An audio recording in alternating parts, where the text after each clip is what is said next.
Okay, welcome to Botching It Up. This is the podcast where we don't dream of being main eventers or having long title runs. Instead, we just want to get through one program without a single botch. You're here with me, Benito, and my good friend Basil. Sup, bro? Today we are going to do a weekly roundup of all wrestling TV in the last week. Then we're going to do a little bit of fun news. What are you going to do? On this day. And on this day... It's the secret. It's a secret what's on. And then we're going to have our main feature, which is all going to be about 205 Live. And whether we can save it or not. We want to try and book it so that it can have the same viewership figures as NXT on the WWE Network. Do it up. Let's do it. We're botching. Okay, so the weekly roundup. Let's start with last week's NXT. Yes. So... was held in a very strange arena. I loved it. I very much disliked it. Why? Because it was... well, it was a cinema, right? It was a massive cinema, and you had like 500 people sat on one side, and then the three other sides, there were like 10 people.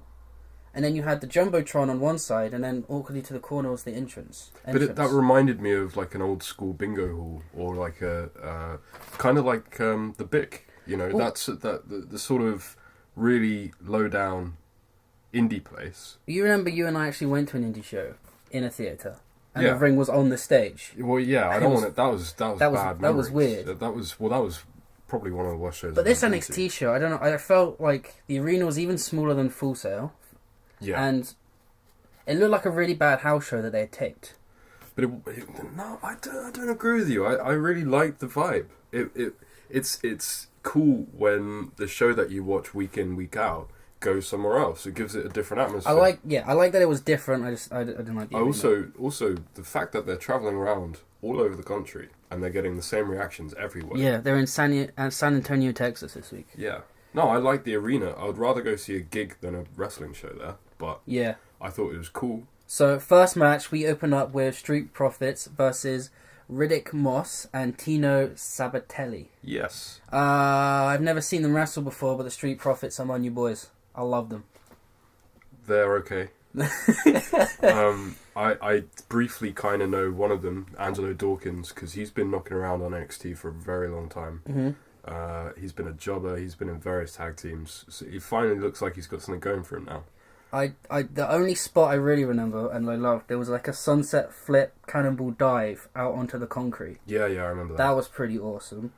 Other than that, it was nothing special. It was a good match, but it was nothing... The match itself wasn't great, but it was nice to see these guys really living their characters and sort of interacting with the crowd. They don't look as amateur as other people on the show. They did look a bit... I did write that they they're rough. Well, they're rough around the edges. Yeah, but you could tell that they were still a little green. But they're starting to nail their characters. Yeah. Oh, the characters were there. That's what I'm saying. Yeah. Tino Sabatelli, I was actually very impressed by. I think Tino Sabatelli actually used to be a baseball player or a football player. Okay. He's transferred to wrestling to try and conquer this market. But yeah, no, it wasn't a great match, but they have the talent. Looks like. I loved how the Street Profits dived into the crowd, stole someone's beer, drank their beer, danced in the audience. I loved it. Yeah, that was good. Okay, so that was followed up with the UK Invasion segment backstage. You had Moustache Mountain complaining that Pete Dunne is being a dick. Yeah. And they challenged him to a tag team match. But Pete Dunne didn't have a partner, so he had to find a partner quick.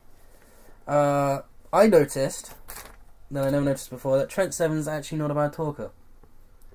I thought he was he's pretty good. The rest of them are not good talkers. I don't like their name at all. What, Moustache Mountain? No. I like it. I think it's terrible. I love moustaches. I like the fact that we're usually taking these guys seriously. Yeah. And I feel like it counteracts. But you say they're all really bad talkers. Okay, they're not bad. I saw Wes talking on 205 this week. Yeah, true. They're not terrible. They're not terrible, but Trent Seven is better than all of them. Yeah, well, I also like the fact that Pete Dunne doesn't really talk. No, he doesn't. That's good guarding. Yeah. They're saving him. Yeah. Okay, and then we went into the second match of NXT. We have the name I cannot pronounce. Kiari Sane Zane versus Peyton Royce. Peyton Royce. This was definitely nothing special. It was okay. Yeah. It's about what I expect from a TV match, really. Yeah. I mean, it wasn't terrible. It's just Well, that's the thing. Like, both of them I know can put on great matches. We've seen before, and I bet they can put on something great on a takeover event. But this was just there because it had to be. Peyton Royce is pretty popular at the moment, but I don't really like it that much. I think it's perfectly fine, but I've just seen so many different variations of this same character. Yeah. That I don't really get the hype around her. Yeah. It's just, it's like Michelle McCool and Layla? Yeah, something like that. Laycool, wasn't it? Laycool. Yeah, it's Laycool, it's the beautiful people. It's the same gimmick. Yeah.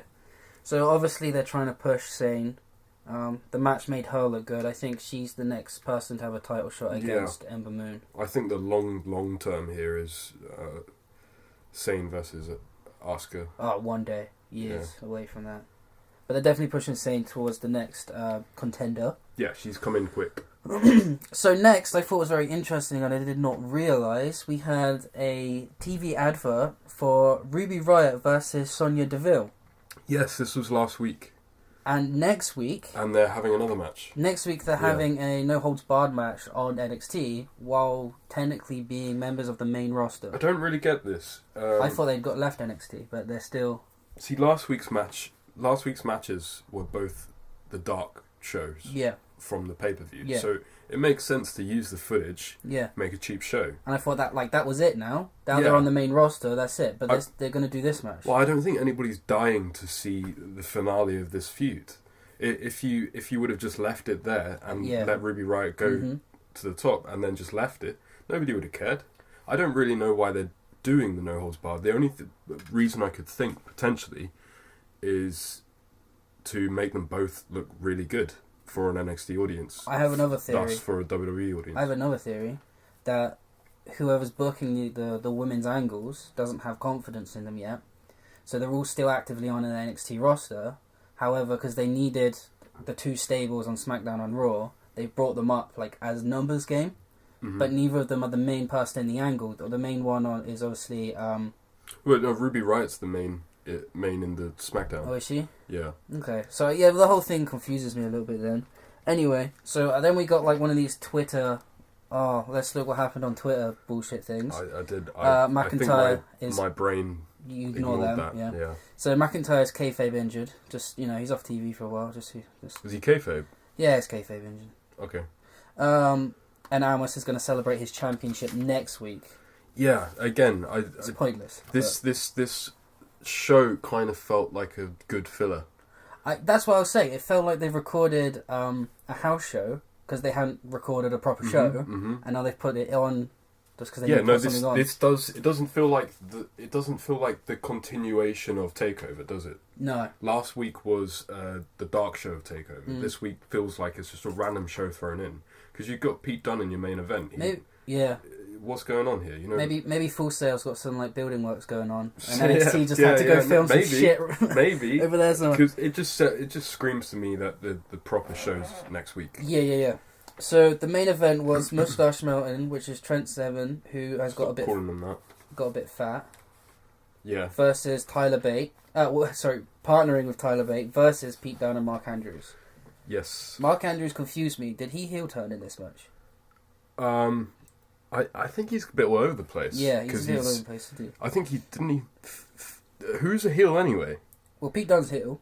Yeah, so's Trent Seven. Well, yeah, but he's the mentor. So's Tyler Bate. Tyler Bate's face. Is he? Yeah. I prefer Pete Dunne.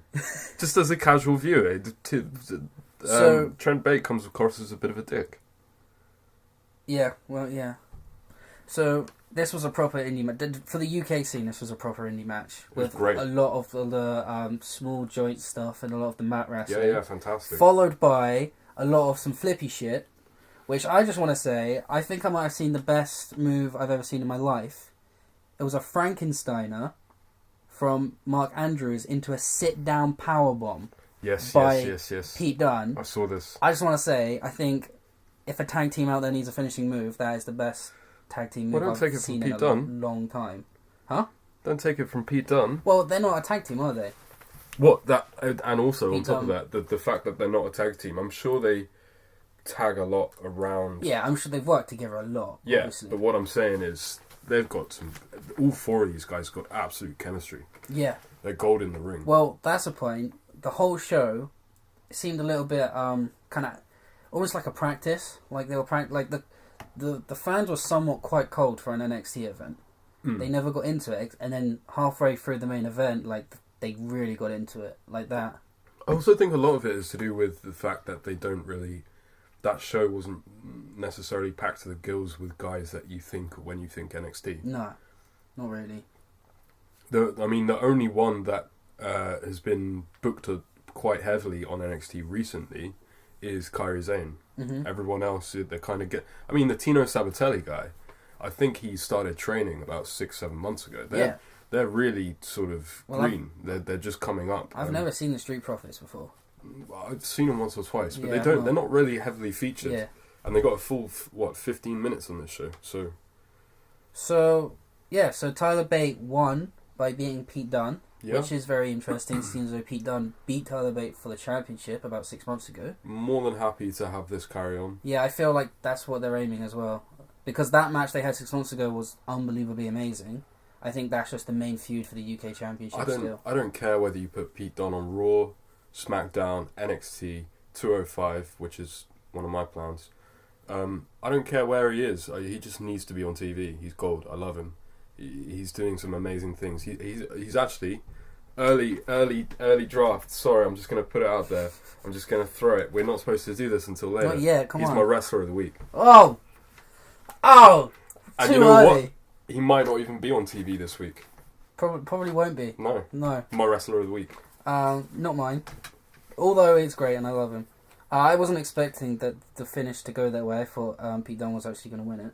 But I think this sets up a championship rematch down the road. When? Really well. I don't think we'll see these guys for another couple of weeks now. A couple of weeks, yeah. Maybe the kickoff show of Rumble, something like that, or NXT around Rumble. They need to do something about this UK Championship. And that will be a feature for another day. Alright. Wow, okay. Alright, so let's move on to last week's Impact. What did you overall? The overall? NXT. I gave each match about like 2.5, so overall probably... Whoa, what? Probably... Well, the main event got 3.5. Okay. So overall about 3. I didn't Middle rate the of the road, matches, really. I just gave the whole show 3.5 stars. Okay, so yeah. I like that Kairi Sane match more than you. Yeah, I think you did. And I think you like the arena more than me. Yes. Okay, so let's move on to Impact of last week.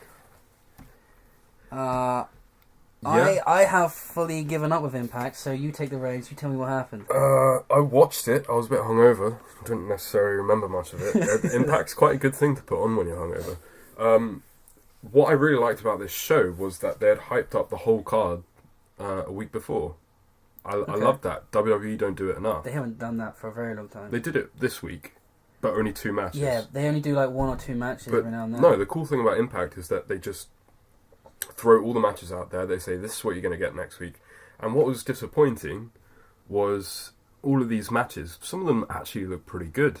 You know, I was looking forward to Taiji Ishimori and Hakeem Zayn. They're both good wrestlers. Mm-hmm. They were like 4 minutes apiece. Okay. All the matches. How can you have a match that long? You can't even get anything done in that time. You do see it from time to time on WWE TV, but yeah, on a squash. not the whole card. And pretty much the whole of this card was just very short matches, and then one long main event, which you'll be pleased to know, got ruined by American Top Team. American Top Team. So they've inserted themselves into the main event picture. Who was in the main event? Del Rio and Johnny Mundo. It was a grudge match. I was looking forward to it. But American Top Team isn't associated. So American Top Team is just doing like a takeover. American angle. Top Team had nothing to do with that. And so they're just taking over the company as Yeah. such. Matt Sydal again and Tyson Dux. That was a good match, but it only went 5 minutes. That was advertised on Facebook. Yeah. Actually almost enticed me to tune in because I like both those guys. Oh, another thing I really didn't like was Laurel Van Ness. So they're doing a knockouts championship tournament. Yeah. Because Gail Kim gave it up. Okay. Laurel Van Ness has gotten through to the final, I think, or the semi-final. Okay. She's that drunk character that you watched at Bound for yes, Glory. okay. The one stumbling through the crowds. And she's winning. Well, she's won this, and spoiler alert. Yeah. Boom, boom, boom. Spoiler alert. She wins the Impact Championship. Oh, okay. She wins the Knockouts Championship in a couple of weeks' time. So why? And now there's rumours that she's not even part of the company anymore because she didn't like the way they were treating her. So that's just so they put the belt on someone that was out the door. Yeah, way to go, TNA. Good job there, guys. The same day, the same show as American Top Team spoiling the main event. Yeah. American Top Team also have a match scheduled next week against James Storm and Moose. And Dan Lambert called himself the biggest heel in MMA. Oh. Okay. Yeah, he said he's to James, he's actually in the match. No, he said to James Storm and Moose, "You're going to face Bobby Lashley next week, and the biggest heel, me." and then he looked at the crowd and he was like, "Yeah, I'm a heel." It was great. It was terribly great. It was okay. Oh, there was also a lovely little 30-second segment about Park and Park's attorneys. Nice. It was like 80s video. You know what? That's my favourite thing of Impact, I think, nowadays. I love Abyss and his alter ego. Well, you'd like this. It was a little retro 80s, and it was on like a 4:3 screen format. Oh, nice. Like an old videotape. Yeah, that's fun. They also had 10 minutes of their TV time allocated to Samoa Joe versus Kurt Angle from Genesis 2006. That was their flashback of the week. That's a great match, but I mean it doesn't help your current roster. I wonder where Joe and Angle are right now. Well, we'll get onto that in a second. Nothing really much to say. Looking forward to Evan Bourne and EC3 next week. If they give it time, that should be a decent match. That should be a great match. I just realised I fucked this whole thing up. Why'd you fuck it up? Because I thought American Top Team came out in the main event, but they didn't. Oh, who did? Pete Williams and Eli Drake. Did you even watch the show? I did. Did you even watch the show? I got the James Storm bit mixed up with it.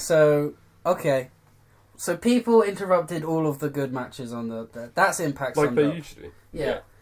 Swiftly moving on. So they're just, by the way, they're going into a P.T. Williams Eli Drake program. Okay. And then Del Rio and Johnny Mundo will face Eli Drake once Pete Williams has been disposed of, because they're only using Pete Williams because they're in Canada. And one other thing I have to say is that they put up an opinion poll today. Okay. Impact. Yeah. Saying who's going to be the next Impact World Champion. And it had Johnny Mundo, Alberto Patron, or other. Okay. So, who is going to be the next... So, Eli Drake's got no chance in hell. No. You've just told me. Yeah. Eli Drake's done. Yeah, they've given up on him. One more thing. Closing statement for Impact. Closing statement for Impact. Yeah. 3 stars. Watching next week. No. That grudge match was really... it was better than the grudge match was good until... I mean, no, it kind of dragged towards the end. Okay. And then the whole thing afterwards was... Nonsense. No. But I enjoyed it. Okay, so talking about Joe and Kurt Angle, let's move on to this week's Raw. So the show opens up with Kurt Angle coming out. No.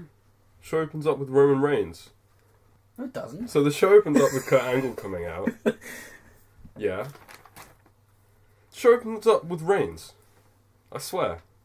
No. Kurt Angle comes out, Jason Jordan comes out, Roman Reigns comes out. Why does Roman Reigns come out? Because Kurt Angle comes out and it's all like, oh, I have to name a contender for Roman Reigns this week, and it's going to be Jason Jordan's music hits. Oh, great. Dad, give me a title shot. No, son, you don't deserve it. Dad, I want a title shot. You give me whatever. Roman Reigns comes out. You got to earn what I've won. Everything I've done in the last 5 years. Samoa Joe comes out. I choked you out, Punk. I deserve a title shot. Yeah, Jordan slams Roman. Yeah. There was a lot of fuckery. I liked it. You know, this whole angle lasted 45 minutes. The angle, the match, I liked it. Loved it. The angle, the match, and then the angle after it. So this one story took up 45 minutes of the opening of Raw. we go straight into a match of Jason Jordan versus Roman Reigns. Jordan actually slams Roman. Yeah. That was quite novel to me. Well, the first half of this match... Before the match. Before the match. Yeah, and Jordan is clearly slowly transitioning into a heel. Yeah, I'm thinking the same. Roman's just playing the hard-working face. Yeah. So the first half of the match, Roman kind of really plays him and is like winning. Yeah. And then Jason Jordan comes out of nowhere and hits some pretty cool moves, actually. Yeah, Jordan's a good wrestler. That bit where he does like a double Northern Light suplex. Like, Northern Light suplex, rolls back over him, and then Northern Light suplexes him again. Mm-hmm. That was pretty awesome. Roman was working the knee, which is a bit of a heel move, really. He was working the injured knee. The booking is quite confusing. So Roman's playing the hard-working face. Yeah. They're teasing a Jordan heel turn. Yeah. But then Jordan shows a lot of babyface fire. Mm-hmm. But then also he runs away from matches every other week. Yeah. But he didn't this time. No. He ran right into the fight. Yeah. Twice. 3 times. I don't really know what they do, because they've got weak injury angles, and then he has like a stubborn face attitude. Yeah. I don't really know what they're doing with him. But the thing that, for me, I was a little bit shocked by, was not only did he kick out of a Superman punch. Oh yeah, he did. Yeah. But he also blocked a spear. Yeah. That's big. He brought the fight to Roman Reigns. Yeah, but that was pretty crazy. The second half of the fight. 90% of the wrestlers on the roster don't do that. Yeah. I don't know why they're giving it to Jordan. They're pushing him hard and fast. Well, yeah, I mean, this is one of another positive aspect. Well, we'll talk about it later, but up to this point, it was another positive aspect for me, because they're really trying to push guys like on the level of Roman, like Jordan, Joe, Elias was. Yeah. To create like a proper upper roster. Yeah. You know. Yeah. Which also will play into my point later about Braun. But okay. I thought it was a really good match. One thing I don't like about the match, which is what I always don't like about matches, when like some awesome stuff happened during their break. But they did do a replay. Jason Jordan German suplexed Roman Reigns over the rope. I saw that, yeah. Down to the concrete. That was the most amazing bump of all of Raw. I kind of liked that they do that, because it's adding that element of reality. But it annoys me that we missed the big spots. I mean, you saw it on a little camera. I don't get it. Do they have a break after and between the matches? Well, I had a problem with this on SmackDown. You know, on SmackDown they're trying out this new screen within a screen. Oh yeah. I really don't like it. And I get if you're doing it in like a Heath Slater match, but they did it in a Charlotte match. Okay. And it wasn't a particularly great Charlotte. It was Charlotte versus Tamina. But Charlotte is a champion. You don't do a tiny little wordless screen in a champion's match. Like, I'd prefer if you just literally cut away and then came back. Okay, but back on Raw, the match ends. Joe sat on the stage throughout the entire match. Yeah. So he gets back on the mic after the match, which Joe... I don't remember Joe being great on the mic in TNA, but he's actually pretty good here. Yeah, he's gotten better, I think. He's gotten much better. So he gets in and he wants to fight... he takes the fight to Roman, and then Jordan suplexes Joe to like make the save, which is kind of a face thing to do. And then Roman Superman punches him. Yeah. So again, the face-heel divide is all over the place here. Yeah, I like it. I do like it. It can be a bit confusing in terms of booking, but hey, they haven't got a pay-per-view until Royal Rumble. I think that this is as good time as ever to mess around and see what works and see what doesn't before Rumble turns up, because once Rumble turns up, you're going to have your guys in certain positions. Yep. So, I like this whole 45-minute segment. And this whole angle still continues backstage. Jason Jordan's complaining to his dad, Mr. Kurt Angle. Yeah. Backstage. He's angry. He wants another title shot. And then Joe comes in and beats them both up, really. If Jordan wants to tease heel more, he needs to be less babyface in his matches. Yeah. Because that's the most confusing part of the whole thing. Or if he stays face, he needs to be less whining in the segments. Yeah, but I mean, to a point, it's not even his fault. Like how he saves Roman from, or tries to save Roman from Joe. Yeah.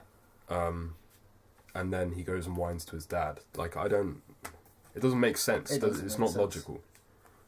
Anyway. Okay, so the second match of Raw, we go to Paige versus Sasha Banks. Yep. Alexa Bliss is on the commentary booth, so we've got 4 people on commentary. That's always fun. Mm. Turns out Michael Cole doesn't seem to like Bliss that much. He seems to be digging at her like an awful lot. To the point Corey Graves even brings it up and was like, I did calm your shit, man. Find it kind of funny because last week she came out and then ran away. Yeah, well, that's when what they were Absolution referencing a came lot. out. Yeah. But I kind of like that chicken shit champion. But then again, but it she still did that- doesn't make sense when you have her going toe-to-toe equal with Charlotte. This is how many times do I say this But to she you? did it again on this show as well. Yeah, she ran away at the end. She ran away off the commentary. How many times do I say this to you, Ben? They do something 2 weeks ago, Uh-huh. and then they do the complete opposite It doesn't add up, does 2 it? weeks later. Like, they did it in the same match in the Jason Jordan thing. Mm-hmm. They just go one way, and then they're like, nah, and then they go the other way. It's 50-50 booking, man. I don't get it. They can't pull a Too many trigger on one cooks thing. in the cauldron. So it's a good back and forth match I got, and there was a cool power bomb off the top rope. Yep. Other than that, not too much excitement. At one point, they're outside the ring. All the women get involved, obviously continuing the storyline. Yeah. I feel that's all this match was, really. Yeah, I mean, Just pushing the story further. it went really long.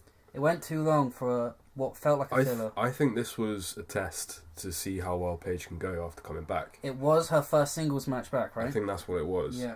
I wasn't too great on the match, but I thought it furthered the angle and the Absolution dominance. That's all it was. That's all it needs to do, really. So it was pretty decent. So then we cut backstage to Kurt Angle again. This time Elias is telling Kurt Angle that he's gonna... Well, he goes, Kurt Angle, I got a song for you, and Kurt Angle goes, oh God. Which made me laugh. That was good. Then he says they're going to go out there and I'm going to have a concert. That's it. I will read to you my exact notes. Okay, for this. well you go for that. I like that they're building up a lot of guys in the upper mid-card scene. A lot of guys are being booked equal and everyone is looking good as a result. Just remember that. Alright. Just remember You're going to go back on your word on that a little bit. Remember that sentence. So third match, we have got the showcase for the Cruiserweights, which is our big discussion of the week. Mm-hmm. So this one's interesting. Tony Nese versus Drew Gulak versus my favourite name on Gulak versus a guy that has my favourite name on the entire roster, Mustafa Ali. I love it. Versus Cedric Alexander. Yep. This is the second of 2 fatal 4-ways in which the winner fights for a title shot. Yes. Well, last week it was Rick Swann that won. No. The winner of these face each other and then the winner of these two match. So the winner of this faces Rick Swann. Whoever wins that gets a title shot.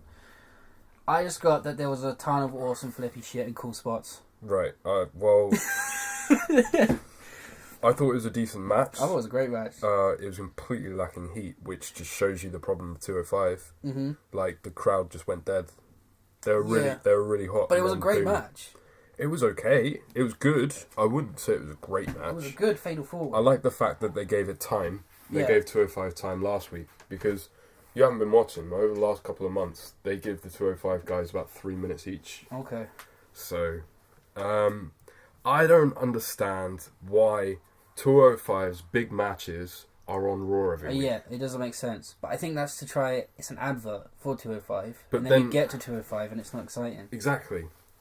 So why don't you do... So you've had 2 fatal 4-ways on Raw now. Then they might do it. Then you have your number 1 contendership on Raw. Put the championship match on 205. I'd put the contendership match on 205 as well. Well, you could give them one more week. You think? To sort of amp it up a bit more. They've been on every single week. You could have an Enzo running classic. Or whatever. I don't know. know. They always have a little spot on Raw every week. Yeah, that's what I'm saying. So I don't know. It was actually my favourite match of the night. Okay. No, it drew. It was the same as the main event tag team, which we'll get to. It was okay. So after that, we actually have Elias's concert. Hated this. Well, I'm not a big fan on Elias. However, he's singing his song, and then the line goes, I wrote it down, there's no bigger star than me, Braun! And out he comes, storming down. I liked it. They start brawling. Hate it. Elias tries to hit him with a chair, and hit him with a guitar, and the guitar doesn't break. Yeah. Well, it does break. No, it shatters all over him. Well, it breaks, but it doesn't, like... No, because Braun just doesn't react to it. Braun's great. I love him. And then, yeah. And then Kane comes on the Jumbotron. Yeah. And he's like, oh, you know, you can be monsters among men, that's fine, but how about you try be a monster among monsters? Kane can't talk for shit. Well, not anymore. But Not anymore. I will tell you that he used to be able to. Back when he was feuding with Taker. Yeah. But no, this was pretty... This was like... I always think of these things, when we watch these things, if you just had this on at this exact moment and like a random person came in and watched, and this was their first experience. Just that Kane moment. That Kane moment with Braun snarling and then Kane's with obviously a dodgy wig. Yeah.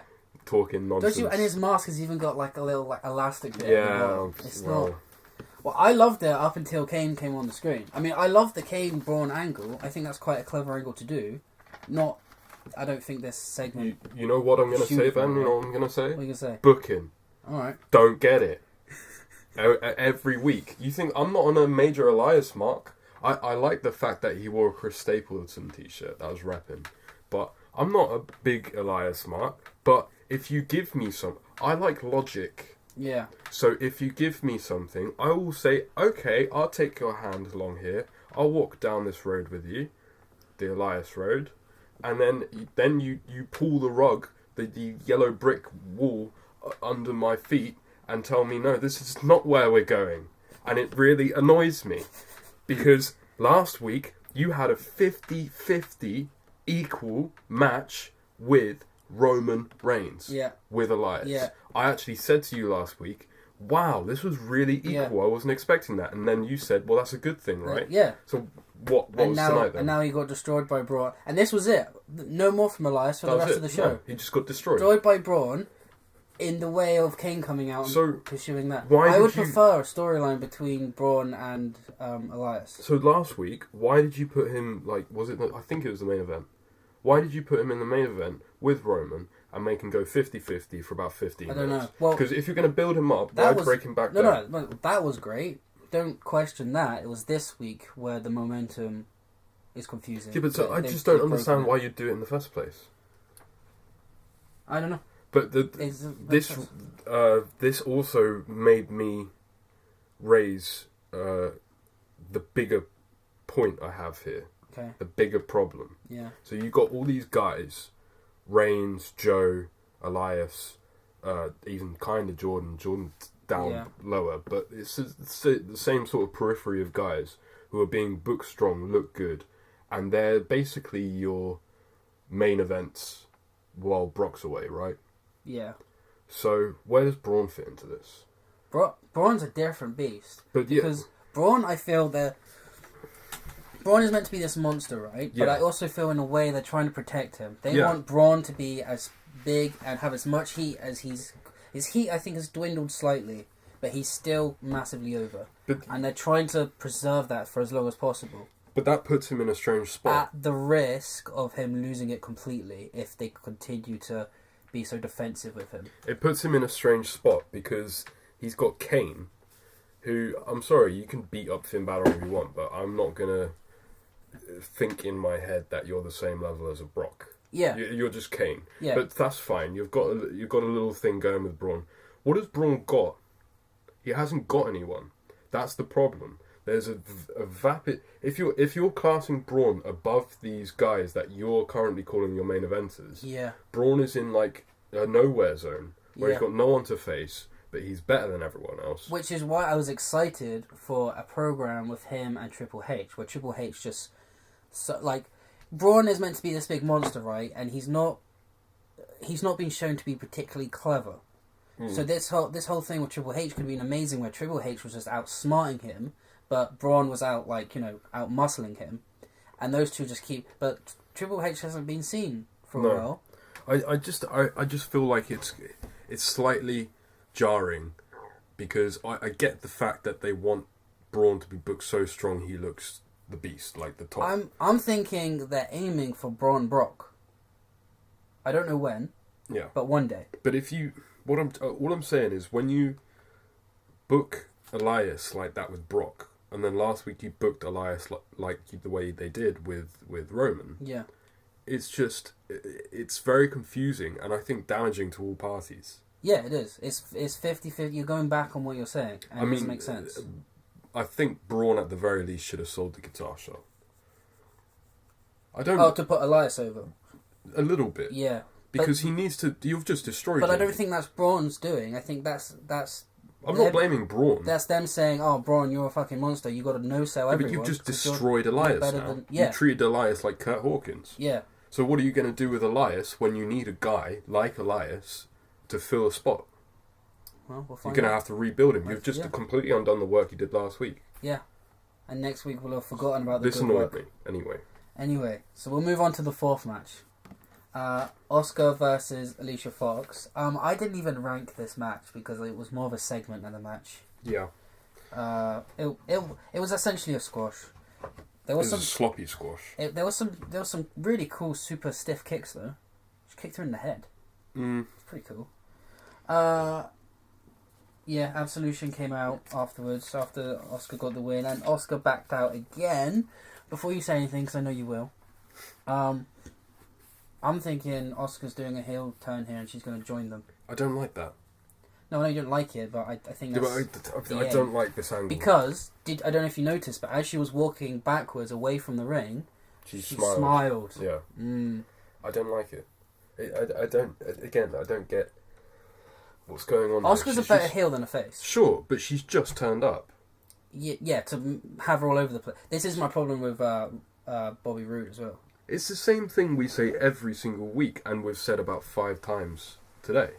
Yeah, you just backwards and forwards. Backwards and forwards. Nobody knows what's going on. So, to me, if you've got Asuka who's just come up, and you've booked her as a face, and then you introduce Absolution 3 weeks ago. Yep. So that you got a group of girls that's been there for 3 weeks versus a woman that's been there for about a month or 2 months. You don't throw them together. Yeah. You let them build their own heat, build their own time, do their own stuff. You can do that a year down the line when they've established themselves again. Yeah. But why would you do it now? I would have preferred... Asuka plays a better heel than a face, but as Asuka came to the roster as a face, I would have preferred her to be the one putting up the most of a fight against them. I mean, I know you got Sasha Banks, who's meant to be like the biggest woman on Raw now, but I would have preferred Asuka being the one that, like, nah, fuck off. Like, I'm the hard, toughest woman.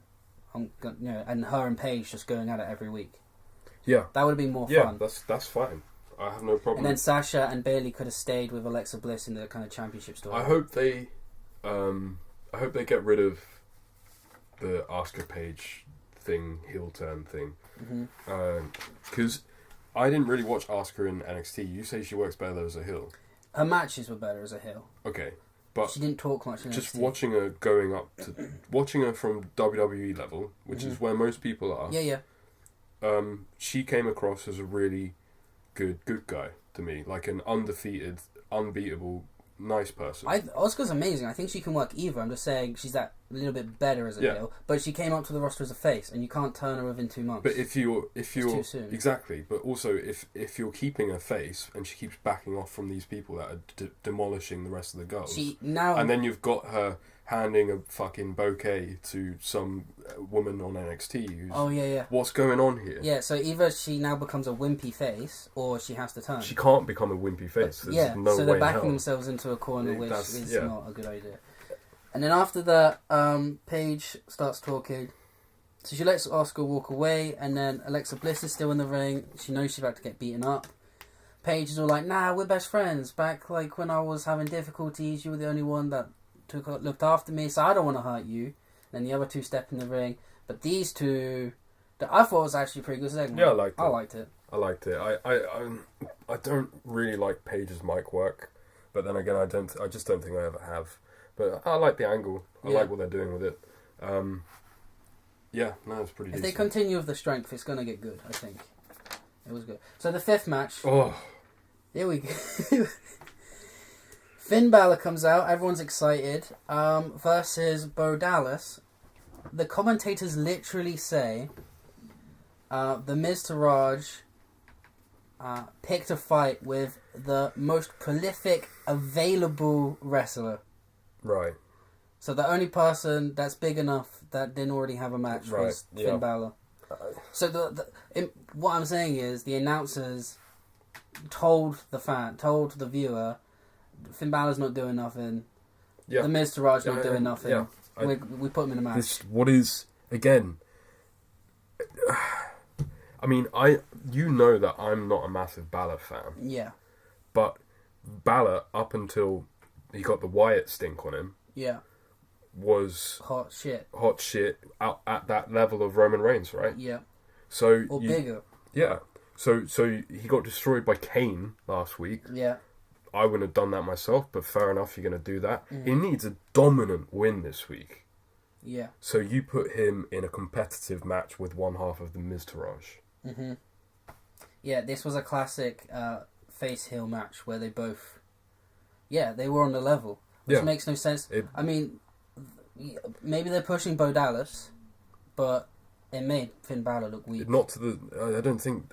I just don't think the first Universal Champion should be having a 50-50 match. A mid-card match against Bo Dallas. With Bo Dallas. Like, if you said Seth Rollins or Dean Ambrose just had a 6-7 minute match that was completely 50-50, people would laugh. Yeah. Like, what's going on? But Finn Balor's just slipping to the middle Finn card Balor's now. heat is...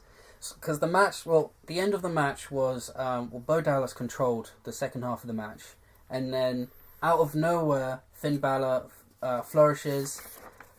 But the match was cut too short. He flourishes, hits his signature, hits his finisher, and he won. It's over just like that. Yeah. It was a bad match. It was just two filler guys doing a filler match. It was a filler match. And then... Before you get to your bit, you missed a bit. What did I miss? My man Enzo. He's got a lovely lady looking for him. Yeah. What do you think of this? I don't like Enzo anymore. What do you think of? Oh, we don't know what to do with Enzo. He's the cruiserweight champion. Let's make Nia Jax fancy him, and then let's show a repeat of it on 205 the next day. Yeah, I saw that. But did you see the Raw? The 205 segment went longer than what was shown on Raw. On Raw, it cut out. Yes. Yeah. Yes, but apparently I think that was our feeds. That was so I double checked it. Oh, okay, all right. You did see it live. Oh, okay. I wouldn't put it past me if they because those were the replays that we watched. Yeah. I wouldn't put it past them if they just cut it. They just cut it. Yeah, just to cut the time down. Just to cut. No one cares about Enzo. Yeah, just fuck Enzo. # Woken. Jesus. I'm so excited for this. More than you can believe. Matt's fucking face. Did you see his face? His fucking face. Yeah. His face. I did love his face. did love the shit he was talking. I love the intercutness of it. I didn't like You don't like it? No, for one reason. Was it two separate promos cut into each other, or were they talking to each other? I think it was two separate promos cut into each other.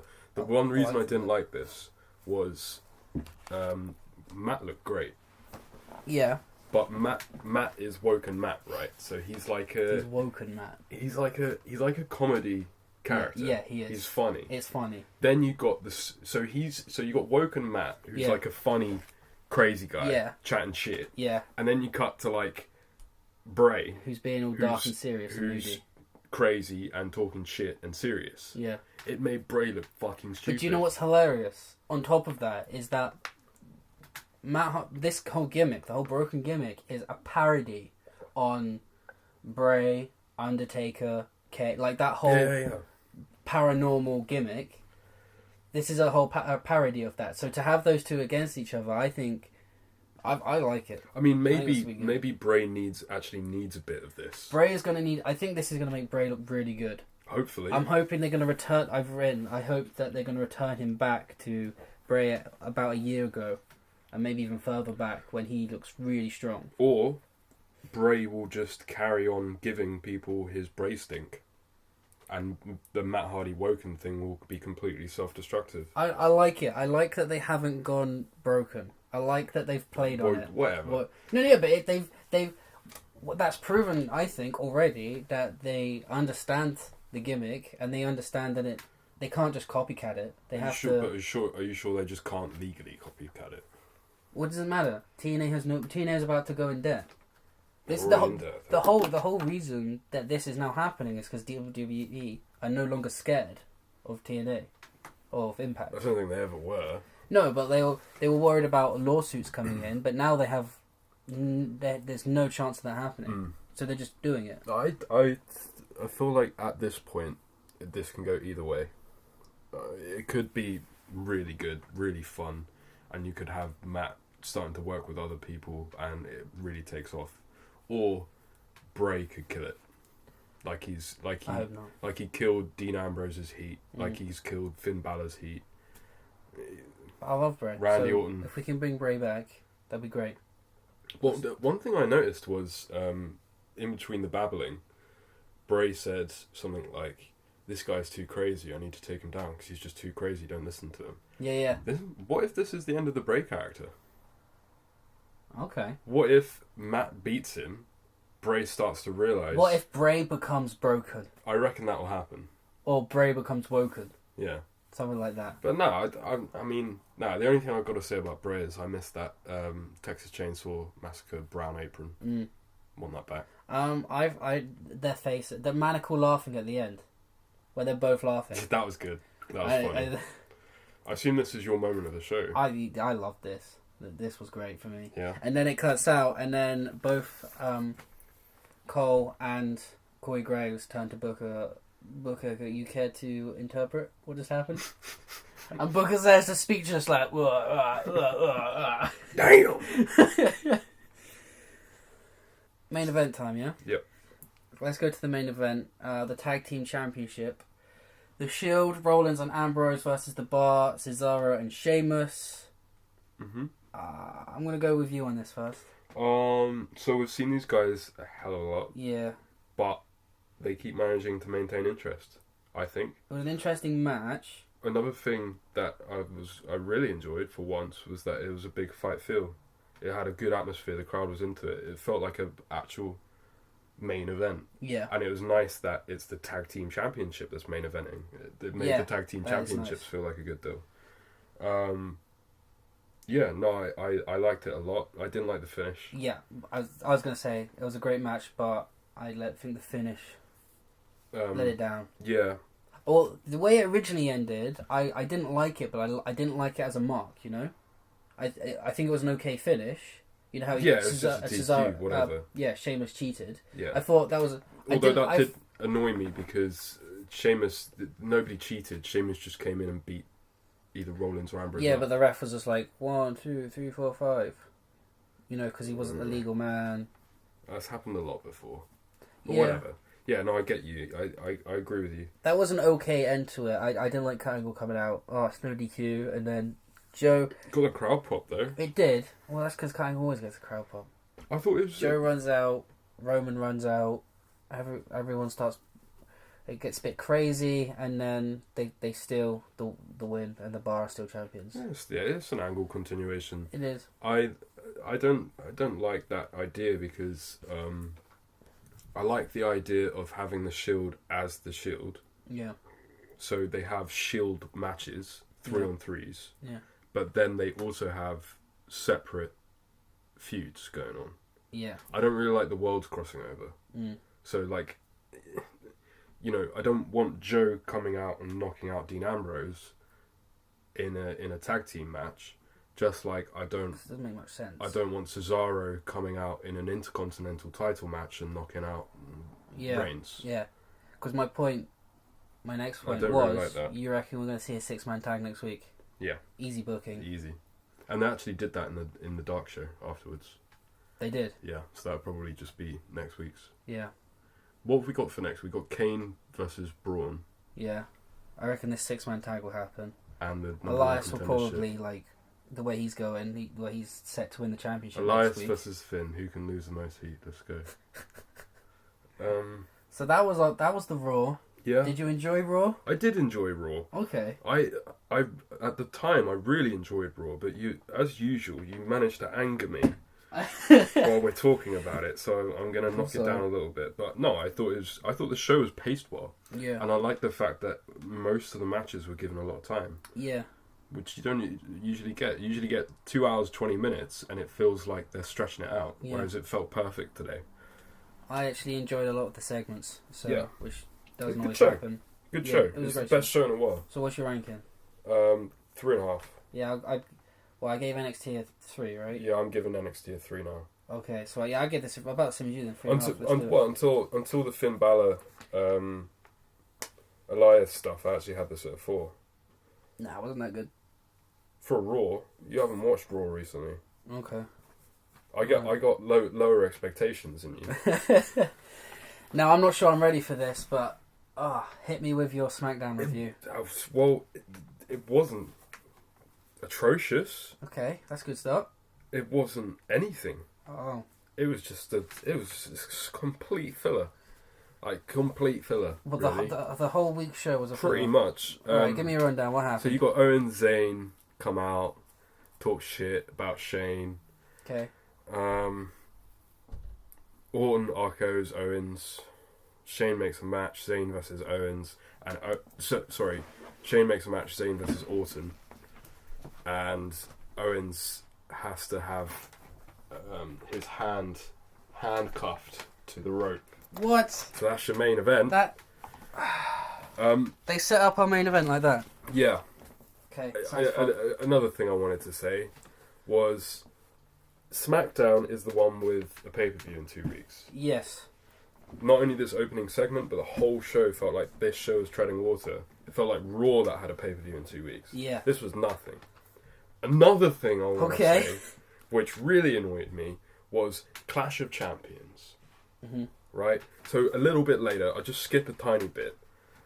A little bit later, Daniel Bryan is surrounded by the women, saying, "Why haven't I got a match on the show? Why haven't I got a match on the show?" Daniel Bryan says, "It's called Clash of Champions. So it's just champions facing each other." Right? So in your opening segment, Shane announces Randy Orton and a partner of his choice against Owens and Zayn. None of them are champions. Non-title. Yeah. Okay. But the women can't have a championship. No. But they can. Because it's a champions only pay-per-view. Anyway. Maybe just Randy Orton's just champion all the time. You'll be surprised by No matter this what. next one. Okay. New Day versus Rusev and Aiden English. Okay. My man, Aiden English. Your man. I hate this guy. Love him. They did I actually did like him this week. English sang the 12 Days of Rusev. Okay. He did 3 out of the 12 Days of Rusev. New Day, you know that you were talking about New Day have like a gimmick and then they just go with the gimmick and then they just change the colour of their t-shirt. Yeah. For some reason, no idea why, their new thing is pancakes. Okay. So they've got giant pancakes. Yeah. And you know that they do that thing where they get their cereal box. Yeah. If you actually break down what the New Day is, gimmick is. You got unicorn cereal pancakes. Yeah. Anyway. They did ice cream at one point as well. Yeah, so pancakes are the current thing. I've got a theory about the New Day. I reckon Big E turns to them a while back as a joke. And it's like, when they were like shit hot. Mm-hmm. They're not as hot now, but when they were pinnacle. I reckon he turned to them and as a dare, they wrote down a list of all the things that what can we get over as a gimmick? Like, and now they're just going through the list. They're just going through their shopping list. Yeah. So one thing I did find a little bit funny was, they throw the cereal into the audience's mouths. Yeah. They used to do shoeies as well. Yeah. So Big E tips the cereal onto this kid, and it's not coming out. He shakes it a bit more. Just this fucking giant pancake falls onto this kid's head. I found that really funny. I love the New Day. That was funny. The match goes to that weird advert double screen thing, which I really don't like. The match itself was nothing special, but what do we got here? What we got? Rusev wins. Okay. What? Over who? Kofi. Kofi. Okay. So I was not expecting that. Aiden English and Rusev are like a lower. But tag Rusev team. Rusev should. Well, it's a weird tag team. But at the same time, they've just ruined a match that you would have orgasmed over. Yeah. Because at Clash of Champions, you had Gable and Benjamin versus New Day versus the Usos. Okay. Now they've added Rusev and English to that Fatal 4-Way. Oh. So I'm happy to see my man Rusev getting something of a push. Yeah. But I don't like that. I think it would have been better the 3 instead of the 4. Yep. New Serious Mojo has a backstage promo about Zack Ryder. Yeah, what does he say? Just no one better get in my way. Okay. I'm mean now. I'm serious. That was that. Okay. Apparently, again, this shows everywhere. Like, they're just throwing stuff around on these Clash of Champions. So, they just announced last week it was Baron Corbin versus Bobby Roode for the US Championship at Clash of Champions. Mm-hmm. Suddenly, this week, Dolph Ziggler's in it. Oh. They didn't tell me that on SmackDown. No. They must have said it on the internet. But, like, why? Why not just a... I thought Ziggler was, like, nowhere now. He's not, the point I'm making is, why announce it on the internet? That's how much don't just SmackDown. This is a TV show. I'm not necessarily following all of your social media pages. Yeah. I am, but I'm not necessarily. So don't just throw in Dolph Ziggler without even mentioning it. But they assume that you live WWE 24/7. I feel like I do sometimes. It's a horrible world. This whole pay-per-view feels thrown together. Dolph just has a promo, whatever. Bludgeon Brothers versus Adam James and Josh Carr. Okay. Ever heard of those guys? No, because they're pure jobbers. Loved it. Actually, this 1 minute match is the only thing that I actually gave a tick to. So that I really liked. Okay, so off topic a little bit. You know how much you love this match, right? Because you missed the birth of Braun. Mm. But this whole thing, you know, were all the jobbers, and then they just destroyed it. That was Braun for like 6 to 8 months. I see why you like that, and that's why Braun is now so loved. I definitely see why you like it. But the same thing, I do love squash match. Man, I love when they get in like the local jobbers. Yeah, and they just destroy them. Yeah, they throw them around. And then in 2 years' time, we'll see them on Impact. Yeah, yeah. I think I can't remember. So don't take my word for it, but my eyes would have been insulted if they were still wearing their same costumes. Either they changed their costume slightly, or I've gotten used to it. But either way, it's starting to work for me now. Okay. It wasn't a couple of weeks ago. That's cool. I like them. No, I don't. I'm just getting to like them. I like it now. Baron Corbin versus Bobby Roode. Okay. Why are they giving this away for free? My notes. Yeah. Well, yeah, I was gonna say that's got a good... But then Ziggler causes a DQ in like the opening minutes. This is just lazy paint by numbers storytelling. Yeah, they're just. Dolph just super kicks both of them. So they got no creativity. They don't know what to do for their pay per view. This is not everything I've told you come across to you. Would you say there's a pay per view in two weeks? No, not in 2 weeks. If there is a pay per view in 2 weeks, would you watch it you didn't have to? I'm not paying for it. No. Why would you bother? This was nothing. I didn't like it. I like Baron Corbin. I like Bobby Roode. I think they should have had a solo match. Yeah. I don't understand why Ziggler's involved. And again, like, I don't understand this multi-man thing that's going on. Mm. Like, why do you need 4 tag teams? Yeah, that's too much. 3 was too many for me. I liked the 3 tag teams that were in it. Yeah. So So do I.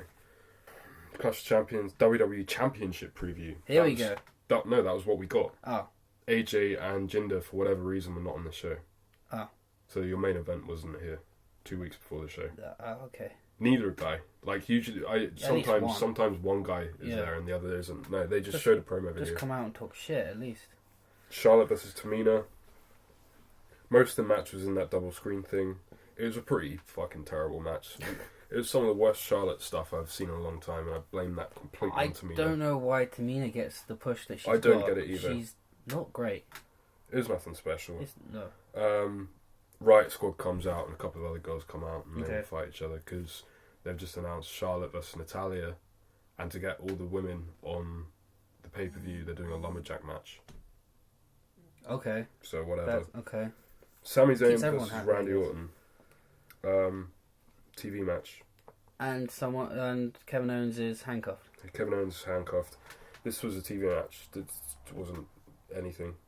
It was actually... I wrote that SmackDown and this match in particular and just this general dredge was the thing that made me stop watching the weeklies. Yeah. I can imagine. Shinsuke turns up and takes down Owens and Zayn. He's presumably Orton's partner at Clash of Champions for the non-championship tag team match. Okay.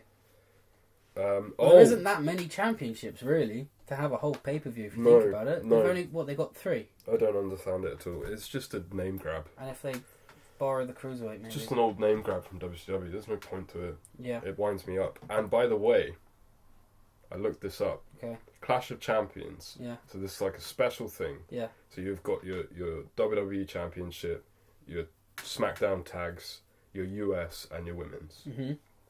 All 4 of those titles were defended on the previous SmackDown show. Oh. So what's the gimmick? So... On Hell in a Cell, all 4 of those titles, Yeah. all of the titles in SmackDown were defended. Which, honestly, is how it should be. All the championships should be defended on every single pay-per-view. So why is this Clash of Champions? So, yeah, so the pay-per-view is no special. Piss take this. Well,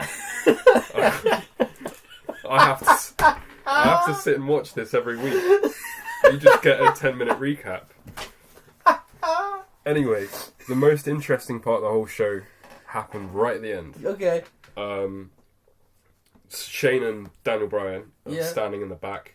Shane's like, because Shinsuke and Randy Orton are celebrating in the ring, good old baby face bullshit. Yeah. Shane's like, isn't that just a good old end to SmackDown? And Daniel Bryan's like, yeah.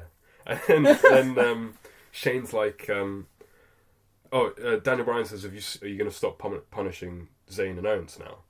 And Shane was like, oh no, I've only just started. If they lose this match at Clash of the Champions, they're getting fired. Ooh. And then he walks off, and then Bryan gives like a concerned look. So they're I love his little concerned look. maybe turning Bryan heel. I'll leave this for the news segment, but I got some Daniel Bryan news. Okay. What that is maybe, contract up? that runs into that. Okay. Okay. My concluding thoughts on this was, how can a 90-minute show feel longer than a 140-minute show? That's it. Okay.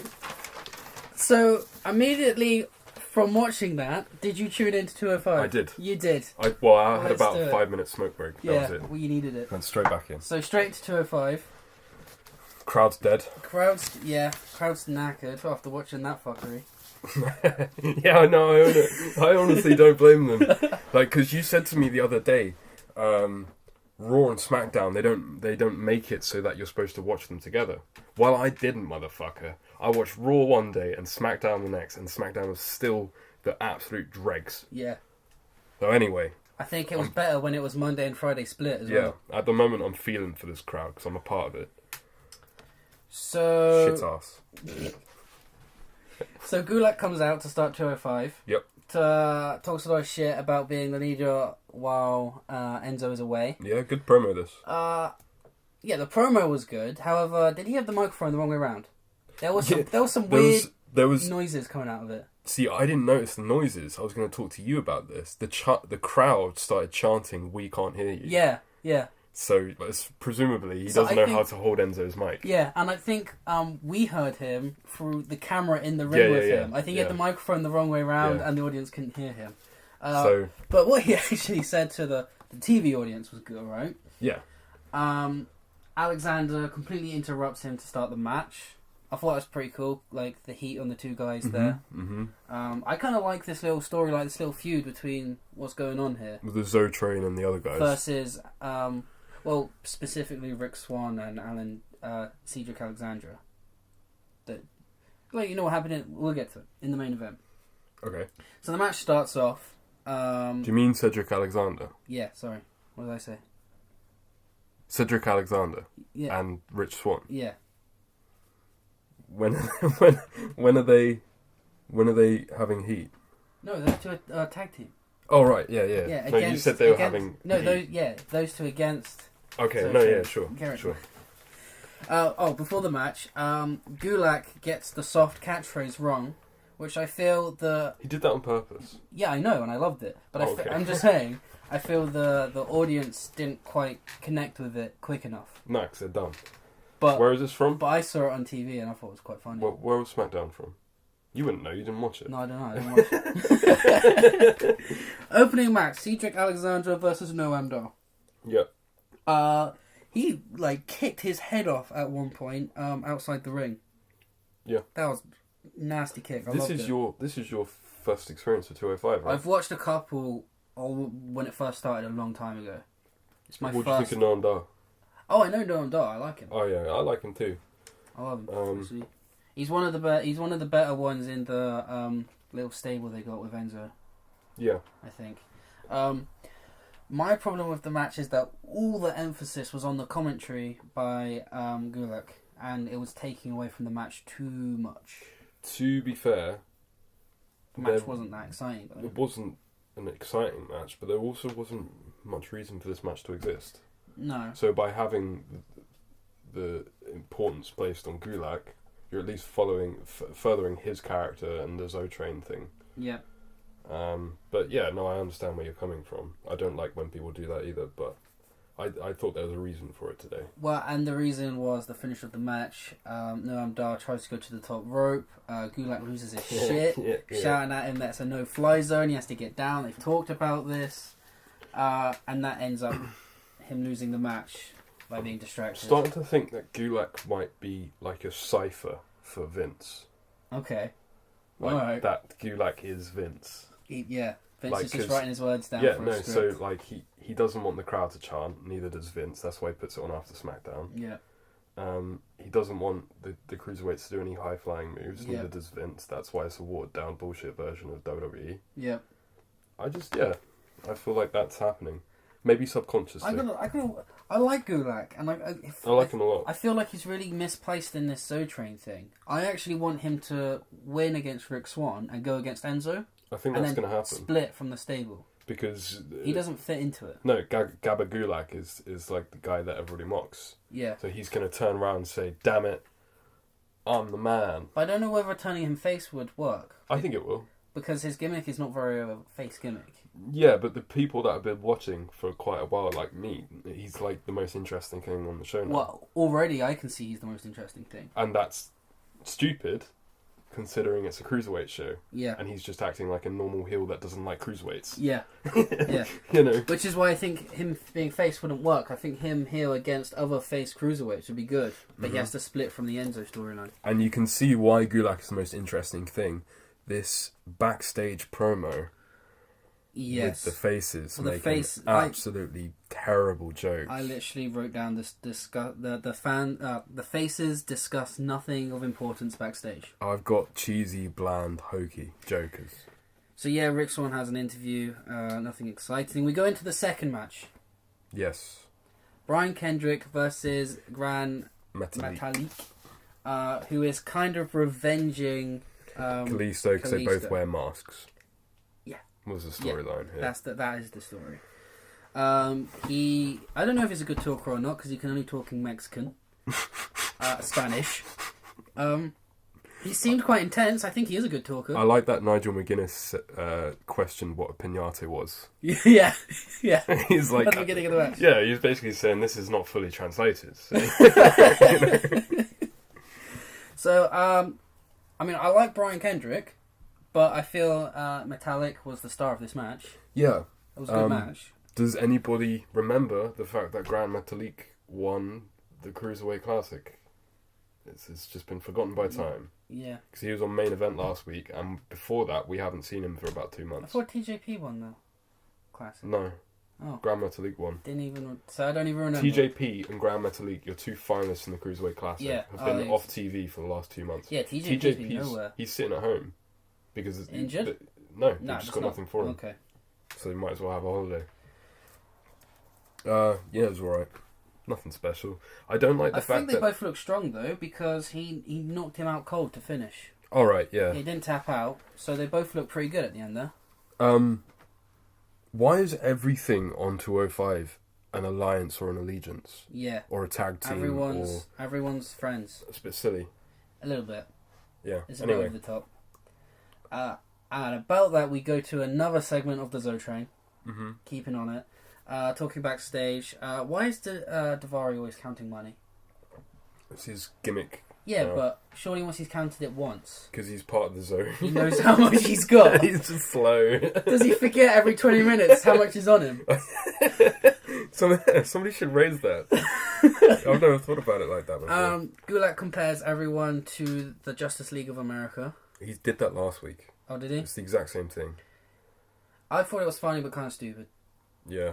I don't want to say this, and I know I'm going to get flack for it, but, like, you can feel the loss of Enzo's presence here. Yeah. If in comparison to usual, like, Zo never really has matches. Mm-hmm. He's just kind of around. He's the mouthpiece. Yeah. When you take him away... Which is why he shouldn't be champion. It's getting kind of... It's kind of showing their faults. Like, the Enzo is good there for... He shouldn't be champion. Yeah. But he is of worth there. Yeah. People saying that he's not of worth is stupid. Like, he has got some value there. Because a lot of these guys, as you can see, not Gulak, but a lot of these other guys are just... They don't know what to say. They don't know what to do. Yeah, they can't find a character. So, when we get to the 205 session, I got a lot about Enzo. Okay. Enzo could save this program if used in a different way, I think. I say it every single week, and I'll say it again. I like Enzo. Because I like his mic work, and he feels like a throwback of a different era. I prefer when he was with Big Cass. I don't. I miss that tag team. But I miss the tag team. But I even prefer it when they were in NXT with Carmella. When it was the three of them. Yeah. That was when they were at their best. I just really always disliked Where's Big Cass now? He's injured. So then we get a video segment. Hendo Itami is coming. Yeah. R.I.P. Coming soon. Great. Not soon enough. They just make him the other Japanese guy. They're forming an alliance with him with Tozawa. Yeah. Now that they'll be the Japanese teams. Well, because I was thinking about this, because they could have a British team, a Japanese team, then you got the Enzo team, then you got like the Gulak could have his own like no-fly zone team. Yeah. The masked guys. Yeah. Yeah, they could all just have their own little factions going on this 1 hour show. There needs to be more lone wolves. Yeah. More single players. This is just one big happy family, depending on which side you're on. Of which, main event. Rick Swann, who comes out with Cedric Alexander versus Tony Nese, who comes out with Gulak. This show, I mean, we both said that we like Gulak, but it's been a bit heavy on him now.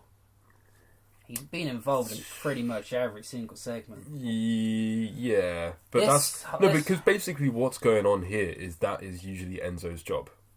What you see, you haven't seen it, but every single week, Enzo is the Gulak character. So I feel like they didn't want to lose complete direction, so they just placed Gulak in the Enzo character for a week. Okay. Because I've seen, after Neville and before Enzo, there was a period of time in which these guys were left completely by themselves without Gulak and they didn't being know how Enzo. to... Can you imagine it? Yeah. That's actually when Gulak started, people started paying attention to Gulak, because he rose above the whole stink and just kind of got going with his own little thing. Okay. But it's not great when they haven't got a guy like that. Yeah. This match was a weird one because there was a lot of flippy shit, but at the same time, it was slower. And they actually worked body parts like a proper technical match. That's probably why I liked it. Yeah. It was less flippy shit. It was less of a spot fest and more of a technical match. I think you can have that if done well. Yeah, I think this match was done well, although there was too much storyline driven antics, and then the ending. Rick Swann won.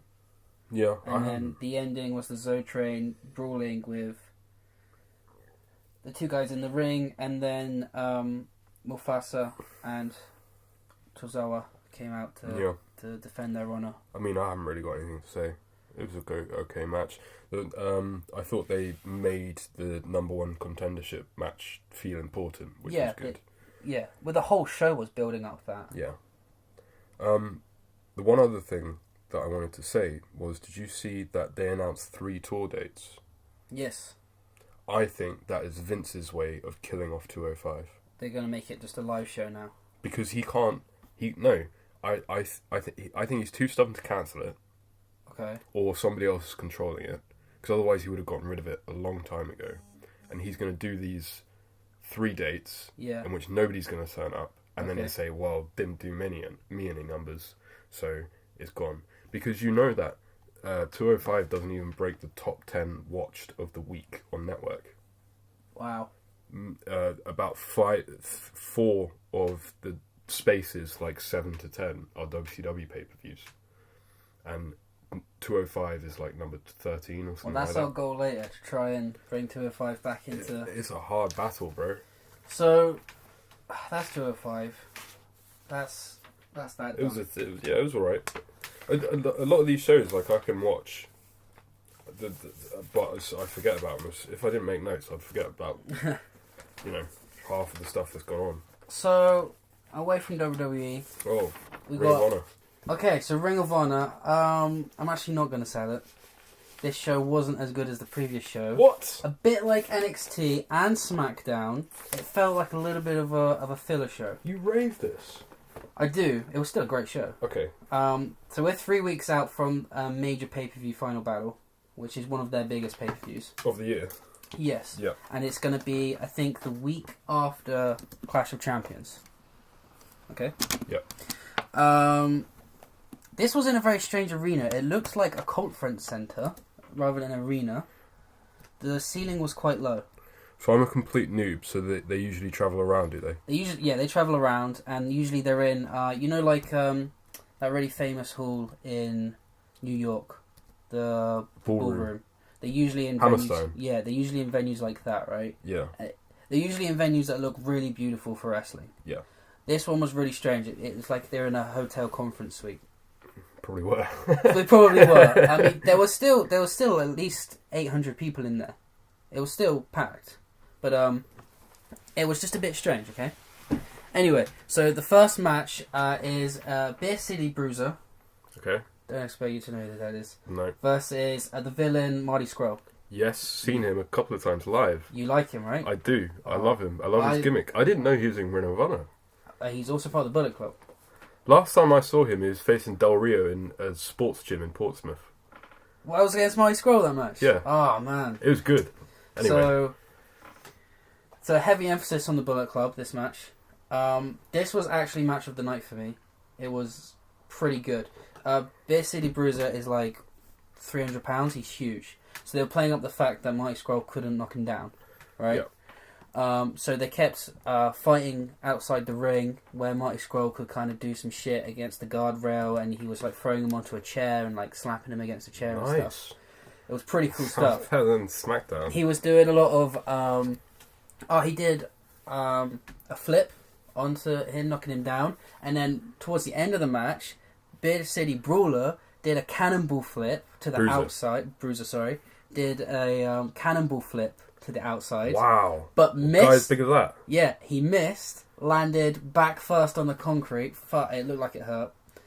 Anyway, throughout this whole point, Jay Lethal walks out, Jay Lethal, Marty Scurll are going to fight Jay Lethal, Marty Scurll. I might watch this show. at Final Battle. You already sold it. Yeah. So he's standing on the entrance ramp and watching, and is distracting Marty Scurll. Okay. But then we get a ref bump. So the ref is down. Basically, Brawler gets back up. Marty Scurll, I forgot what he does. I think he does a DDT. So he's down. He grabs his umbrella, right? And literally snaps the fucking thing in half over this guy's head. He hits him so hard. It's a proper umbrella, right? Because he uses it all the time. He snaps it in half over his head. Like a proper chair shot with an umbrella. Is he over? Yeah, huge. He's down and out, right? Pins him, wins. God damn, I could have got a picture with Marty Scurll for free. Yeah, you should have done. But I just thought he was going to be... Yeah, he's one of the biggest guys in Bullet Club now. That's a point. How long did the match go? It went quite a while, actually. It was about 10 minutes. Is the show an hour long? The show's an hour long, remember. Okay. So, following that, It went a bit short. I think it could have gone longer, and it could have been main event as well. But the main event was reserved for something a bit bigger. After this, we get Dalton Castle, who is sat kind of interview style towards the camera, hyping up against Cody Rhodes.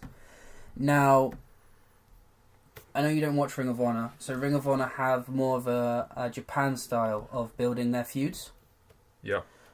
So Dalton Castle and Cody Rhodes have basically been feuding for a year, but they've only had one match so far, but they've interrupted each other's matches about 4 or 5 times throughout the year. Cody Rhodes, yeah, is in a feud with Dalton Castle. Yeah, they're gonna have a battle. That's the final battle. That's the final battle match. I recognise this Dalton Castle because he was in TNA.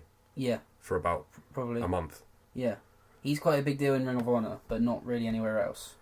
Okay.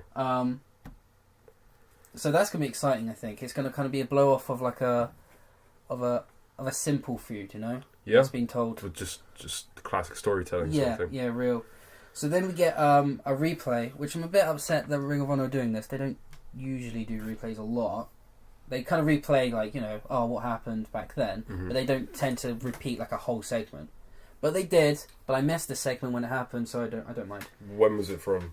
About 3 weeks ago. Okay. So the Briscoe brothers. Yep. Yep. Know them. They rampaged their way into Bully Ray's training center in Philadelphia. Ray's in this show. Yeah, but he's not often on TV. Okay. He just does a match here and there. So they're looking for Bully Ray because they want to have a match with him, right? Mm-hmm. So they invade the training center, and they're nice at first, although they're heels. So there's 3 people training in there, and they're like, "Oh, where's Bully Ray?" We need to talk to Bully Ray, and they're like, "Oh, he's not here," so they just beat him down, and then start trashing his place up. And it's pretty cool. It's a pretty cool segment. It's simple. They want to basically retire Bully Ray, and they probably are because Bully Ray is going to retire. That's going in the final battle. I'm not sure. I'm not sure if that's going to take place at Final Battle or the next pay-per-view. I didn't realise Bully Ray was retiring. Yeah, he said that he wants to come away from active competing. I never understood why the Briscoes didn't end up in WWE. They're amazing, and they've been a staple in Ring of Honor for a long time now. I think they're too old now. Yeah, probably. But they do a good job. One thing I want to note is the posters in the training. You know, all the training centers, they have posters. Yeah. There's a lot of TNA posters and not a lot of WWE posters. What, for the Bully Ray? Of the Dudleys. Well, I guess him and Devon kind of posters. I think they were at bigger their deal apex in TNA, weren't they? There was a lot of TNA posters. Anyway, we move on to the second match, which doesn't take place in this arena. It takes place on a different house show that happened. That poster that was like the biggest one. Turning Point 2005. Yeah, that poster was in there. Anyway, the second match doesn't happen on the show we're watching. It's taped from a house show that happened in between last week's show and this TV show. Oh, so they're doing like a TNA thing? A little bit, but better. Okay. Well, hey, you haven't seen TNA. But it's more. It was a match that actually happened this week. Yeah, okay. Between people on the active roster. Point. All right. So it's a... They do that. So it's a Ring of Honor Tag Team Championship match between Motor City Machine Guns and the Kingdom, who... I don't like the Kingdom. I don't know them very well. It was a massive spot fest. You wouldn't have enjoyed. Okay. It was a huge spot fest. I enjoyed it. I like the Motor City Machine Guns. Yeah. They must be getting on a bit now. They are a little bit. No, it was fun. The Kingdom's gimmick is to bring in an axe into the match. Who is the Kingdom? I don't know. Anybody I know? No. Not even I barely know. They're on the rise, really. Machine Guns retained by bringing an axe into the match. And obviously the ref is like, yeah, you can't use an axe. So the ref is distracted, and the Machine Guns double team the other guy to get the win. That sounds a bit TNA. An axe tag team. Yeah. So that I assume, because Motor City Machine Guns, I've just looked up, they're tag team champions. Yeah, they're the right? current champions. So they're feuding with these guys at the pay-per-view? Or? Yeah, they're going into the pay-per-view against these guys. Okay. I would have given that 3 stars, but because of the crowd reaction I noted for a Ring of Honor show was really, really dull. So I gave it less. They went into this match. They went into the it. show. Well, I don't know. They went into this match because it was a highlight of another show. Okay. I don't know why they went into it. But main event, here we go. Bullet Club's Hangman Adam Page versus Flip Gordon. Now, Flip Gordon is quite new on the scene. The whole storyline is that Bullet Club are like hazing Flip Gordon into the industry. So they're bullying him, basically. Okay. Every time he's on TV, Bullet Club come in behind him and beat him up. So this was your main event? This is the main event. This was a bit of a spot fest, but Adam Page can also go. Mm-hmm. This was fun. There was a drop kick off a chair. Roman Reigns drive-by. Yeah. Hangman Adam Page does something similar, but he jumped off a chair and did it. Yeah. That was a pretty cool spot. They're building towards Flip Gordon versus the Bullet Club at Final Battle. What else was there to say? There was a moonsault from the top rope to the outside of the ring. There was also a standing shooting star press. It was cool. This sounds cool. Flip Gordon won the match, but then Bullet Club has to get the last laugh, yeah? So the Young Bucks run in, dressed as referees. So they come in behind Flip Gordon, raising his arm, and Flip Gordon doesn't realise for a second, and then he's like, oh shit. Okay. And then super kick party. They knock him out. And then we cut to backstage where Cody Rhodes chats absolute shit for 4 minutes about Flip Gordon. He can. Yeah, and then he changes his tune to Dalton Castle, and then that's the end of the show. So it was a fun hour. These, I just looked up Adam Page and the Young. You got a 6-man tag team championship. Yeah, they got a 6-man tag team championship, which the Bullet Club currently have. And Kenny King wasn't on this show. Kenny King, no, he was on the show previously. He was on commentary all Television championship and defended at a pay-per-view. Yeah, there we go again, but not defending on TV. That 4-way match is Shane Taylor, Silas Young, Punishment Martez against Kenny King. Looks really fun. So what should I check out on that show? Well, you need to brush up on the Bullet TV Club. show. Oh, you watch the main event. Well, actually, no. Watch the opening match. Beer City Bruiser versus... Because when they announced the match, I was like, this isn't... But it was a lot of fun. Okay. Yeah, definitely check that out. So, filler show, average. A little bit. And then... The matches sound better than the matches I've been watching. The matches were good. To be fair, the matches were good. And then, remember, they've only got an hour to play with. Mm. But I feel like the next two shows are going to be a bit better. I think I was just put off by the venue. It was a strange venue. I have one more... You've got a big thing about venues, haven't you? Yeah. I've got one more question. What? Why is Cody Rhodes just called Cody? He's not allowed to use Rhodes. WWE own it. Why doesn't he just call himself Cody Runnels? Why is he just called Cody? Because he can. He's famous enough now. Okay, whatever. He can just do what he wants. Well, he's crossed my periphery, so he's hot shit at the moment.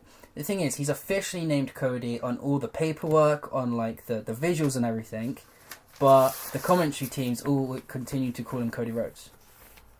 So officially he's named as Cody to get around copyright law, but when just talking, everyone still calls him Cody Rhodes. I'll just call myself Cody Dream. That's a bit of a shit name. American Dream. Yeah, but it's... whatever. So then, following on from Ring of Honor, do you want me to chat about Japan? Can if you want. Yeah. We got the I'm completely lost at the moment. I know.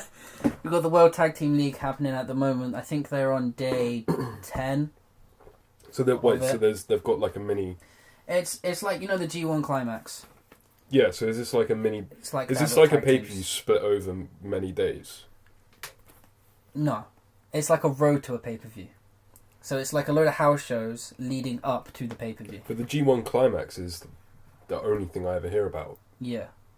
It's basically... But so that's not even the pay-per-view. The G1 Climax is the tournament, and then you have the G1 Climax finals. So they're doing and a tournament the at the moment? The pay-per-view, yeah. On the house shows, and then it will lead to the final. So, for example, the Cruiserweight Classic... Yeah. And the way they had various episodes, and then the final was... The semi-finals and the final was a 2-hour special. Yeah. That's kind of the same approach, That's right? pretty much the same. Yeah, it's very similar. Okay, so... You want me to go through all the competitors or not really? Whatever. The final whatever psychs you up. The final is on December 11th. I kind of want to get you to check it out. We're definitely watching Wrestle Kingdom next year. Okay. January 4th. I'm actually I might check out Final Battle. Oh, okay. You might have to be with me when I do that. Yeah. So I think I might get bored. Alright. Yeah, no, I might check it out. I might check it. Whatever. We'll get you into Ring of Honor one day. I like most of the guys you mentioned. I know and I like. And there's a lot of faces in Japan you'll recognise as well. Like you kind of marked out a little bit when you saw Michael Egan on the list. Yeah. Michael Elgin, yeah. And then Trent Beretta. Yeah. Well, I thought he was in Ring of Honor. Well, yeah, he does Ring of Honor in New Japan because they have got so much flippy dippy guys. Yeah, flippy dippy guys. It's all fun. I think we'll stop back at the World Tag Team League when it gets to the main. There's no point really discussing. What you want at the moment? Quarterfinals? No, not yet. They're not there yet. So it's like like football. So every match, the winner gets 2 points, 1 point for a draw, no points for a win. Whoever has the most points. There's 2 blocks. The top 2 teams in one block face off in the semis, and then the 2 winners of each block face off in the final. So, and they're still on the house shows. They still got like 6 more shows to go, whatever. But it's hot stuff. Yeah. Good stuff. Yeah. The finals will be amazing. These ones will be like house show quality matches. Okay. We'll stop in at the pay-per-view, I think. Sure. Alright.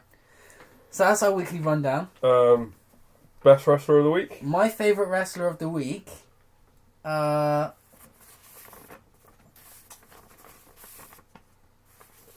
Well, I want to say Braun, but it's not. It can't be Braun. Braun was in one tiny second. Braun upset me too much. Yeah, I think I'm going to go with Gulak. Gulak. Garlic. Gulak. Nah, Gulak. Okay, Gulak. Gulak was good. Gulak was good. Pete Dunne. Wasn't anywhere, but Pete Dunne. I think that match was probably match of the week. Pete Dunne is my favourite wrestler at the moment. Definitely in the WWE universe, that was match of the week. Yes, but I'm not classing that because it was last week.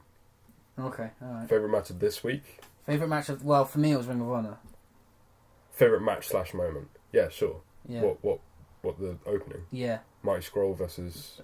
Beer City Bruiser. Okay. Yeah. Worst match / moment of the week? Worst match / moment? I don't know, what's yours? It was very nearly the Elias thing. Okay. But I just think it's ridiculous. Mm-hmm. 2 weeks left until we pay-per-view, and neither of you guys are there. And you just throw me a promo. Yeah, that's just ridiculous. I didn't watch SmackDown, so my least favourite moment, I think, is probably on Raw. I think Finn Balor. His momentum dying. And we're literally watching week by week his momentum just completely dying. What's the one show you'd recommend this week? Well, for you, Ring of Honor, you need to get on it. And what's the one show that you'd avoid? Well, I did avoid SmackDown. So, yeah, but like that you've watched. I watched. What would you not watch? I don't know. It was all okay this week. Yeah, because I got the shit. Okay. I mean, I kind of enjoyed 205, but usually I don't know. It was all good. On this day, been looking forward to this for like 2 hours. Okay. I don't even know why. Okay. So Ben, what day is it? So everybody knows. This is December the 7th. Okay. And on this day, what happened? So Ben. Yeah. We had I could find. We had 2 pay-per-views. Okay. On this day. All right. We had In Your House 19 D-Generation X. So there's like a colon. Yeah. And then D-Generation X from 1997. Okay. And this card sounds like a wonderful clusterfuck. So you've got in your main event Ken Shamrock versus Shawn Michaels, which I didn't even know existed. I didn't think they ever faced each other. Then, bear in mind it's 1997. Yeah. For an Intercontinental title, Steve Austin. Okay. Versus Rocky Maivia. No way! Yeah, dude. You're telling me this happened 1997? Yeah, before either guy was like... and they blew their load way too soon on that. Well, I'm sure it wasn't that much of a good... I'm sure it probably wasn't a big deal back then. Yeah, it wasn't. It was 97. It was just a couple of mid-carders. Steve Austin was just getting out of his ringmaster gimmick. Wow. Okay. Yeah, it went 5 minutes, 28 seconds. Wow. So you also had Jeff Jarrett versus The Undertaker. Yeah, well, Jeff Jarrett was kind of a big deal at one point, wasn't he? Well, yeah, but just imagine it. No, I can't imagine it being fun. So this was... No, it might be fun, but like 20 years later... Well, if they had a match now... Yeah, like, oh, God, that'd weird. be horrible. It'd be weird, right? Yeah. I can't imagine Jeff Jarrett and the Taker in the ring. You had Triple H versus Sergeant Slaughter in a boot camp match. What's a boot camp match? I have no idea. Okay. And then you had a couple of job matches. You had Butterbean versus Mark Miro. Butterbean. So listen to this. Butterbean versus Mark Miro in a tough man match. Is that a boxing match? I have no idea. You know how long it went? How long? 10 minutes. Whew. It must be a boxing match. Yeah. Like a really bad one. Yeah. A fixed one. Well, of course. Yeah, that was it. Okay. Also, back then, you had a WWF Light Heavyweight Championship. That's basically the cruiserweight, right? Yeah, but they called it the Light Heavyweight. But it was different from the cruiserweight because the cruiserweight was also around. Oh, okay. So, no idea. No. No idea. I don't even remember it. And then the other pay-per-view I found from this day, December 7th, was the TNA Final Resolution 2008. Okay. And just looking at this card. Alright. No, just the main event. Yeah. I just looked at it. I was like, wow, that's so TNA. Right? So they had... This is my era TNA as well. Listen to this. This is my era. Their main event... I probably watched this pay-per-view live. Oh no, there's two... See, I've clicked on the wrong Final Resolution. This is just this LOL TNA. They did two Final Resolutions in the same year. This is the year when they swapped around their pay-per-view schedule. But why did you do two in the same year? Because Final Resolution used to be in January, which made no sense, because that's the first month.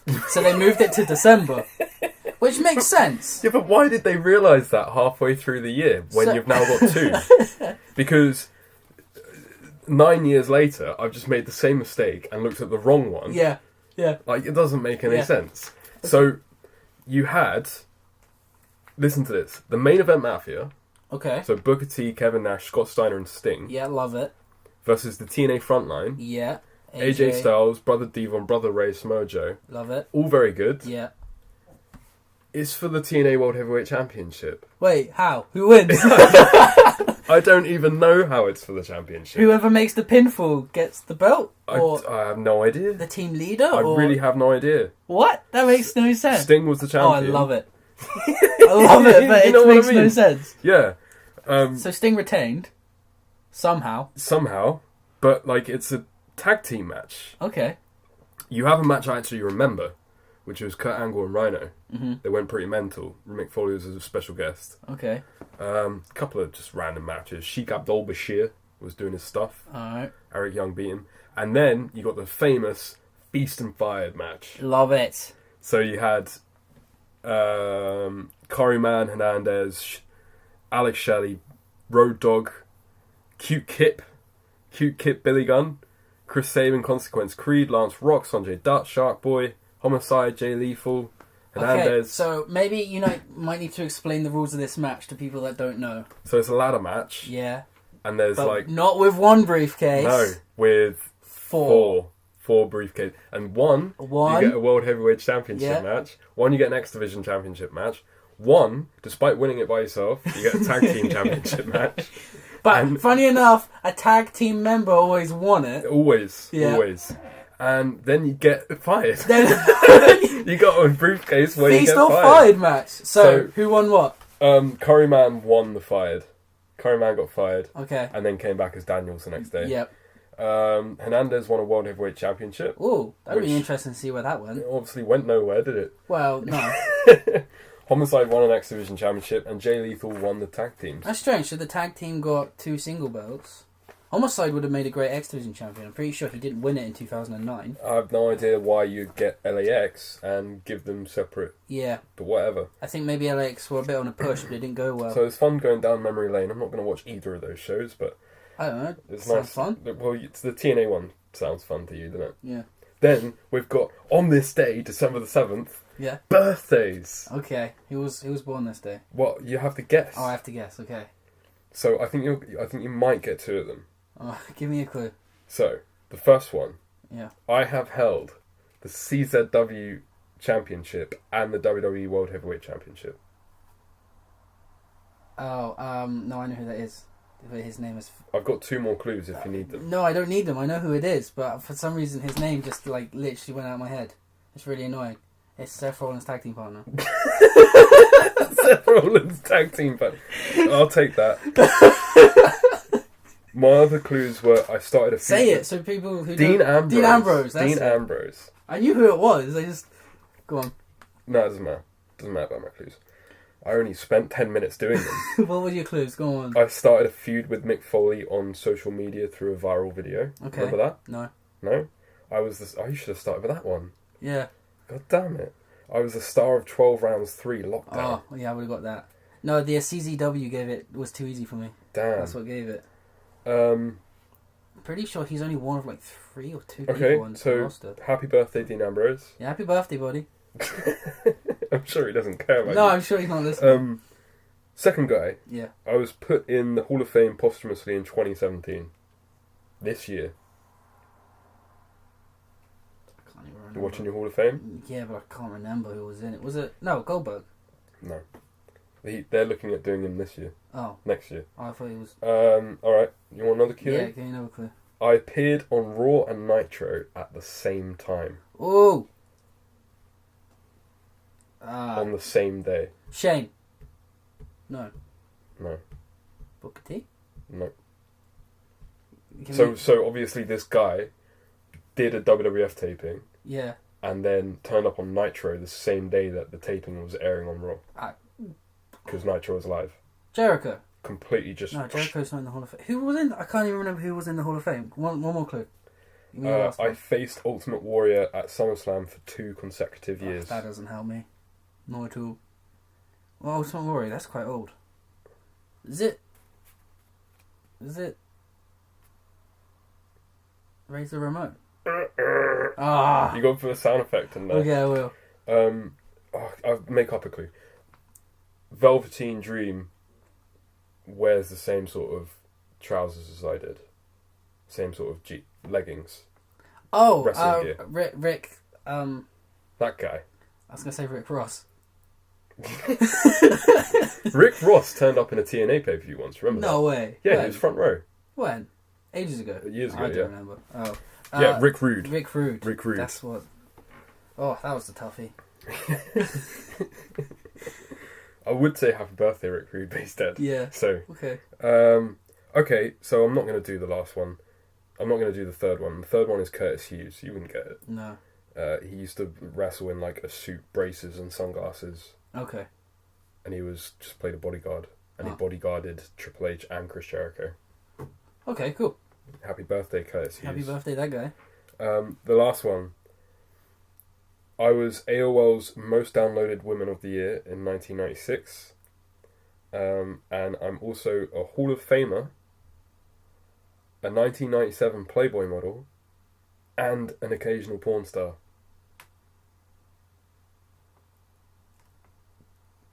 Just think about that one. Who's been in porn, Ben? yeah, I know who it is. Well, but I just want to say, before the last comment, I was going with Stable. Stable? Sable? Yeah. No. No, I know Who it's is it? not. It's, I forgot her name. Sunny. Yeah. Oh, is it? You were going to go for China? Oh, I was You going to go were, for weren't you? China. Yeah, she's dead. Jesus, man. Happy birthday, Sonny. That concludes my On This Day, December the 7th. I like my little segment. I'm going to do it next week. Yeah, well, my next segment is called Fun Wrestling News, but I'm not sure it's going to be as fun as that. Did you have a good That time? was... Right. Let's just crack through this. So my headline, shall that go first or last? My biggest. It's your headline. My biggest. Isn't it? It's the one you start with. Right, alright, I will. I'll start with it then. Breaking news. Breaking news, John Cena to be sued by Ford. What? What? So he What is this? Right, so Ford sold a car and they only made 200 of them. Right? Yeah. So you had to join. You had to ask Ford to buy one, and then Ford decided who got to buy a car. Right. Okay. John Cena was one of the lucky people that got to buy the Ford. I've forgotten what it was. GT. Yeah, but that's not what the name of the car is. It's just that's a type of car. I don't know. Yeah, I know you don't know. Anyway, so he's selling the car now, but in the contract it says you can't sell the car for like 2 years, but he's selling it. Here's the biggest problem. Apparently he's selling it to cover expenses issues. What? But the dude makes $8 million a year, plus all the movies that he's making. He's what? He's in a movie at the moment. He's doing that Bull movie. Yeah, but like 3 movies have come out with him in a supporting But role. they're like really pushing him. He's the main voice actor in this new... But he's having enough money issues that he has to sell a car. I blame the Bellas. Anyway, so Ford want to sell him over branding damages, and that the new owner won't be able to get all of like the... So they're selling him because he sold a car too soon. Right. Also some John Cena news. I like that one. Yeah, he was on Good Morning Britain this week, hyping one of his like 3 or 4 movies that are coming Ferdinand. out. Hyping Ferdinand, was it? Yeah. And they showed a clip of him proposing at WrestleMania, and he cried on TV. That was what on the what show? Good Morning Britain. Oh, Good Morning Britain. Yeah. He's also on Jimmy Fallon and NBC this week, so he is doing the rounds. Did he cry on those ones? No, did he cry on this one? Yeah, he cried. That was my point. He cried when he saw him proposing at WrestleMania. Wow. Yeah. What a pussy. What a big softie. No, I would like it. It's fine. Yeah, no, sorry, John Cena, I didn't mean to say you're a pussy. So next, let's move over to Impact Wrestling. Impact Wrestling have employed Scott D'Amore and Don Callis, and both of them are very intrigued to sign a working agreement with Ring of Honor in New Japan. Okay, that's cool. Yeah, it's not going to happen. Why not? They're not going to want to touch Impact. Why not? What's Impact got to offer them? Triple H and Noah, ties?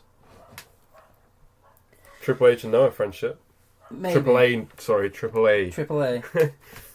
Scott D'Amore's been with our company since Yeah. the start, right? So those guys being back is a good idea. I don't think New Japan's going to want to touch them. But we'll see. Never say never. We'll see. Although isn't Noah competing Yeah. with New Japan? No, I think it's like 3rd in Japan. I don't think Ring of Honor would touch them. I don't think so. They don't need them. They're better off alone. Anyway, some Bullet Club news. okay. Bullet Club have apparently sold 400,000 T-shirts in less than 3 months. That's crazy. But also, they have a contract with a clothing shop in America called Hot Topic. I've heard of that. This is just online. They've sold 400 T-shirts. Hot Topic 400,000 actually T-shirts. quite a big brand, right? Yeah, so this doesn't count the T-shirts they've sold at that shop. So this is ridiculous. To the point that the Young Bucks have said they don't think Bullet Club will ever split up in the near future. They're making way too much money to do a split up angle. So the NWO Tribute Act has officially become the new NWO. Yeah, they're making ridiculous money. So it's the coolest thing right now. Yeah, they're doing the coolest thing for ages. You've been living under a rock. No. To be fair, I walk down Worthing High Street, I see a guy in a Bullet Club shirt. To the point... It's all over. Yeah, to the point that Dave Meltzer has got a bet on with Cody Rhodes that Ring of Honor can't do a 10,000 seat arena, a show. Mm. And Cody Rhodes has thought, if Bullet Club co-promotes it, all of Bullet Club, even the Japanese guys, are on this show. They reckon they could fill a 10,000 person arena. They probably could, if they give it enough promotion. One thing about Scott D'Amore. Okay.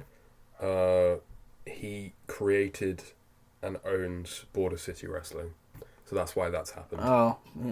Because they show matches. They show those link, matches every single week. I don't think they're going to get a contract with Ring of Honor. I can't see it. But yeah, no, they keep going Bullet Club, man. That's cool. Here's a fun fact for you. If you want to be a Luke Gallows graduate of wrestling, going to his school, signing up would cost you $500. Where are you getting this stuff? No, because I saw it. So signing up would usually cost you $500. Yeah. However, they got a signing on special this month. So if you're based in the New England area of America and you want to go train with Luke Gallows, it's only going to cost you $100 this month. Jesus. But it's cheap. The monthly cost is $250. Oh, bastard. Yeah.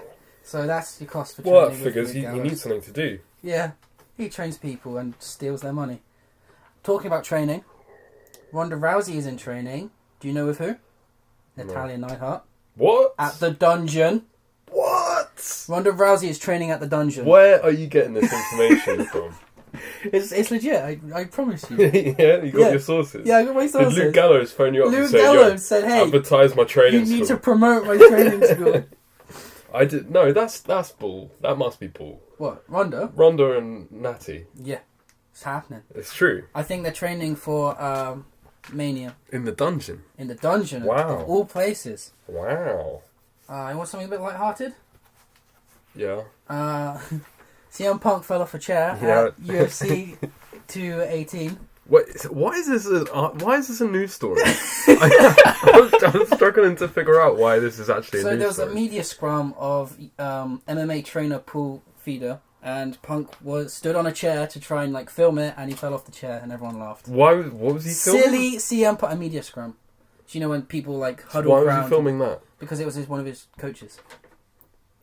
So he fell off a chair for being a mark. Silly CM Punk. Alright, we're going to go to something a bit sad now. Oh, what's sad? What's sad, bro? Yeah, I can tell you've spent a lot of time on this. This is fun. I like it. I like it too. So, The Rock has been in Puerto Rico trying to make money for hurricane survivors. Okay. To do this, he decided to collect 30,000 cereal boxes, which is a Guinness World Record.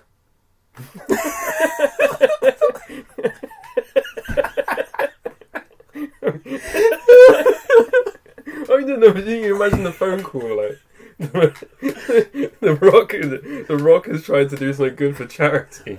He gets a phone call you just broken a Guinness World Record, Rock. And the Rock's like, fuck off. I'm trying to help people. And they're like, no, we'll send you a certificate anyway, just in case you want it in the future.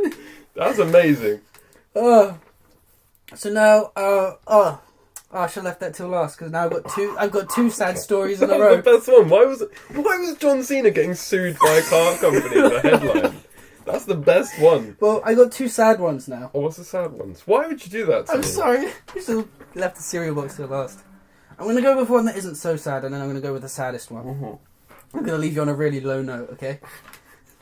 So this one's not so much wrestling, but I thought I'd include it. So Conor McGregor was at the Fashion Awards this week, chilling up with all the models and the other famous celebrities and stuff. So he was at the same table as Rita Ora, and on Instagram she shared a picture of the two of them, and it was the pop singer? Date. Yeah, she shared an Instagram post of date night. You know, he's married to a woman he's been with for so long, and they got a kid, and he also often contributes his winning or him being so high up in the sport to her, because she had 3 jobs while he was doing nothing but training and living off the government. So the MMA fans have gone mental at this. Just screaming, what the fuck, this guy's married, he's happily married, what are these guys doing? Do you know his Russian training partner? You've told me about it. Yeah. So he replied to it just oh, that's nice, Rita Ora, but why would a man eat a fine burger when he's got steak at home? Just burn. And then all the media went, maybe he's the steak. Anyway. So this is the saddest news of all. You ready for this? It's going to break your heart. Yeah. RVD's getting divorced. Yeah. Rob Van Dam. He loves his wife. Yeah, man. Rob Van Dam doesn't want to get divorced. She's leaving him. The saddest thing about it is he can't afford the settlement fee because his merchandise contract with WWE ended in July. So he's not making any money anymore. And he recently tried to go back to WWE. Did he? But, all this wellness program stuff, he has too many injuries. They're not willing to promote him in matches anymore. Why not put him on a Legends contract? Yeah, he was. It ran out. That's what the merchandise thing is. Oh. So he now can't... So his argument is now, he is aged out of the business. WWE won't give him money. He can't work indies. He can't work. He might be able to go back onto a Legends contract in 10 years. Yeah, but his wife was stolen all his money by then. You know why I find homeless. that so sad? Why? Because multiple times I've watched interviews, and he always talks about his wife. Yeah. How much he loves her, and I remember him talking about how she had cancer. Yeah. And he cancelled shows to be with her, and I think the reason that he left WWE in 2007. Because I remember that, you probably won't, but I remember that vividly. Randy Orton killed him, basically, and he got written off TV. He left WWE to spend time with his wife. Yeah. And love doesn't last, kids. No, and he can't afford to pay her off. That's sad. Because WWE doesn't love him either. Yo, what has Rob Van Dam done with his money if he can't afford to pay her off? I don't know. That's crazy. Yeah. Well, I'm guessing...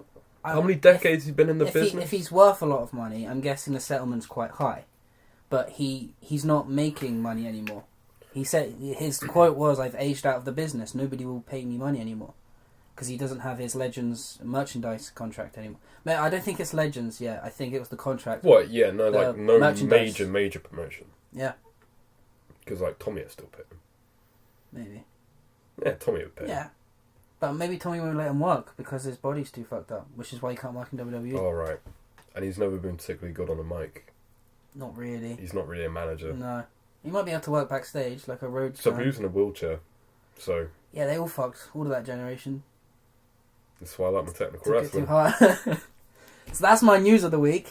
Yeah, well, I really enjoyed that segment, yeah. But I think you paced it a bit wrong. I did. I think I should have started with the sad ones and ended with The Rock accidentally getting a Guinness World Record. Yeah, I mean that was the nice stuff. That was a lot. No, pretty much all of it was funny, and then I hit the two low ones. Yeah, and then you made me think about Sabu sitting alone in a wheelchair, and now I'm just miserable. Well, now think about The Rock sitting in Puerto Rico with 30,000 boxes of cereal. You should send one to RVD. With his joint, with his sad joint. Okay, it's time for our feature, 205 Live. Let's discuss the bad points, the good points if there are any, and what we think we could do to improve it to have the same viewership figure as NXT on the WWE Network. So I'm going to ask you first what you think. We'll start on a high note. What do you think 205 is doing well? Your blank expression says it all, really. No, yeah, okay, so no. Where Neville was good. Alright. Austin Aries was good. Okay. Tozawa was good. Yeah. Cruiserweight Classic was great. Okay. That's it. I like the fact that they have a show.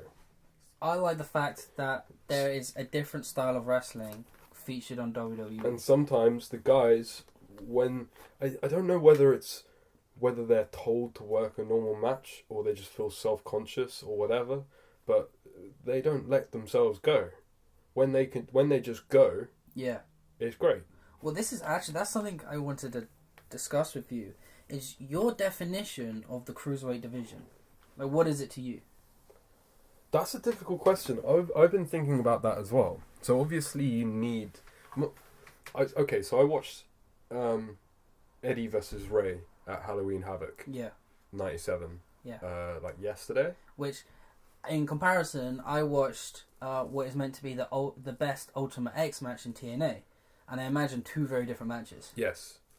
What I saw with Eddie versus Ray was quintessentially what I think of a cruiserweight match. Okay. So they had some super duper flippy shit. Yeah. Like some amazing flippy shit. Yeah. Spaced in between technical holds. Yeah. Brutality. I think of 205 as, to me, it should be a normal match, like a really good normal match. Yeah. With a lot of spots, more high-flying stuff.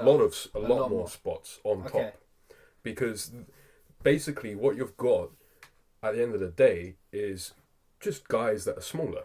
Yeah. If you think of AJ, mm-hmm. AJ is my perfect idea of a cruiserweight. Yeah. Because he can do technical, he can do bruising, and he can do high flying. The key here is that what makes you different from every other wrestler is you've got that high flying arsenal. Yeah. So I feel like if you just go complete spot fest, yeah, you lose respect. Because if you think of the Ultimate X match, I think every wrestling fan has seen at least one now. Yeah. And that it is just a spot fest. Yeah. The whole point of the match is just to do crazy stuff. Which is great. Sometimes. Yeah. If that's the whole thing, mm-hmm. and that's what your cruiserweight division represents, it's never going to get anywhere. Okay. What happened in the Cruiserweight Classic was they had a perfect mix of styles. Yeah. But what's happening in 205 to me is they're going not far enough. They're doing a normal, regular WWE match and being small. Yeah. They're not using and utilising the skills that they have, which is to do the flippy-dippy shit. Well, and in the Cruiserweight Classic, you had a really nice mix of Japanese guys, Yeah. Mexican guys, British guys, and American. But whereas now, I feel like it's mainly American guys on 205, and then a few kind of, oh, this guy's a Mexican guy, and it's a luchador, yay. Let's stick them together. Yeah. Yeah. So I feel the biggest problem 205 has is the definition, what they think the definition of what Cruiserweight means and what fans do. I think to WWE it's just branding, right? Yeah. It's just a brand for a smaller guy. Yeah. Whereas, really, when you look back at the WCW stuff, it was more that style of a luchador style of wrestling, which Japan is also very good at, which is what you were just saying, high flying, but also they can still mat wrestle, they still got the technical stuff, but they throw in a few kind of spots in between. Yeah. Which is what I think this style of wrestling is meant to be, but WWE have lost that. So what they do on 205 is it's just a regular wrestling show with small guys, and then on Raw, to highlight it, it's, oh my god, crazy spot fest. I don't get it. I don't understand. Well, you've only been watching Raw recently. This crazy spot fest thing has come up in the last 2 weeks. Okay. Because I think they're getting a bit desperate because they're realising nobody is watching this stuff. Before those two fatal four-ways, it was what you see on 205 in 4 minutes. But just a normal match with little guys. Yeah. That was it. And the first question you have to ask yourself is, the cruiserweights, the 205 Live, is at a psychological disadvantage. Because if you're a casual fan or a viewer, or somebody that has the network who will watch 205, you're thinking, why would I bother watching these, I hate to say this, vanilla midgets? Because they've got no personality. When you got Brock and Braun, they might no. That's not what I'm saying. That's not what I'm saying. Okay. They've got no personality. Now, I'm not saying that they don't actually have no personality, but they're not, at very least, not allowed to show personality. Yeah. Okay. So, in my head, if I want cruiserweights, why would they're at a psychological disadvantage? Because why would I bother to watch 205 when I've got AJ doing the same shit? Yep. With charisma. Yep. Against whoever. Yep. He's the ultimate cruiserweight. So why bother watching this cruiserweight show? So either don't have 205, keep it as it is, where it's a division of just smaller guys, and then that means people that are smaller, so in Vince's eyes, won't get as much of a push. They've got their own championship, so now they can have their own storylines and have more of a push. But it features on, say, SmackDown. Or, if you're going to give it its own show, they need to hype up more of the flippy shit. They need to do more. I think they need to understand the mix. The thing that I was talking about with Eddie and Ray. We're little guys. Which is a very... That match that you watched, I imagine, was a very luchador-style wrestling match. It was, but it also had hard technical holds and some really, brutal moves. Yeah.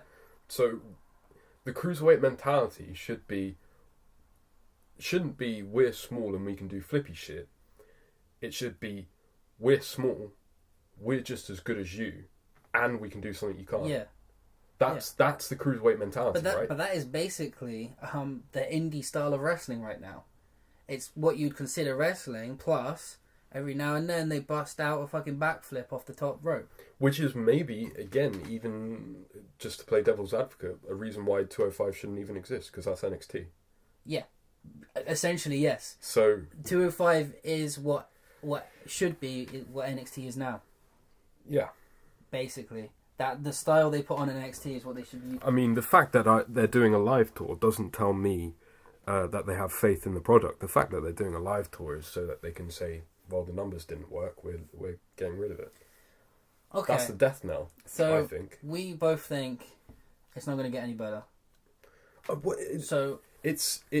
don't think it's I don't think it's necessarily the guys. No, it's the booking. It's the booking, but also it is the guys a little bit because they can't cut a promo. Okay. That's why they need Enzo. So they can't. Okay. Apart from Drew, So let's book it better. And the two things that you both said, I touch upon in my idea of booking. Give me your idea. Is to implement jobbers, openers, mid cards, and main eventers. This is the biggest problem I think 205 has. Essentially, everyone on 205 is a mid carder. Exactly the same level. Yeah. Nobody. There's no jobbers, and there's no like guys at the top. So you need to bring in people or establish people already on that roster as better than others. Yeah. Have your main eventers and your mid carders. Yeah. I think that's fundamentally the biggest problem. One of the problems when Neville was champion was they booked it, they told you, they showed you Neville was above the pack. He had no competition. Yeah, but there was no one to compete with him. No. So, what I would do if I was booking 205 is I would bring, and you're going to think, ooh, but business-wise, if I want to make 205 like what must-see TV, like I want people to tune in and be interested in this product. Okay. I'm going to steal people from NXT and the main No, roster. yeah, sure. I'm stealing AJ. Okay. Yeah. No, I'm stealing Finn Balor. What, exclusive? Yep. I'm stealing Johnny Gargano, Terry Chews, and and I'm not sure if he makes weight, but if he does, Dolph Ziggler. I don't think he'd make weight, but Bit yeah. too big. I forgot about Apollo Crews. Apollo Crews. I'd definitely get him down. What about Sami Zayn? He's small. He makes weight. Does he make weight? I reckon so. Okay, so not Dolph Ziggler, instead Sami Zayn. I mean, if they're You see where I'm going with this? I'm taking big guys. If they're like 220 pounds, 225 pounds, so is Rob Van Dam. You can easily get them down. Whatever, it's fine. So I am making Enzo exclusively a manager. He's not wrestling anymore. Okay. He's now a manager. Okay. I'm going to pay Neville whatever money he wants to bring him back. I'm also going to pay Ray whatever money he wants to bring back. Okay. So, but I'm not going to have Rey Mysterio wrestle. Rey Mysterio is the GM. Okay. Like Kurt Angle. You see what I've done? I've just fucking bulked up this roster. Yeah. So yeah, but now, if WWE tell you Finn Balor, AJ are going to have a match on 205, exclusive, Ray is the general manager, Neville's back, you're tuning in, right? Yep. Yeah. So, is that everything for you? No, because that's my roster. You go, and then I'll tell you my well, storylines. it's quite interesting. Okay, go on. Because no way in hell, thinking of Vince, no way in hell would I make AJ and Finn exclusive. Yeah.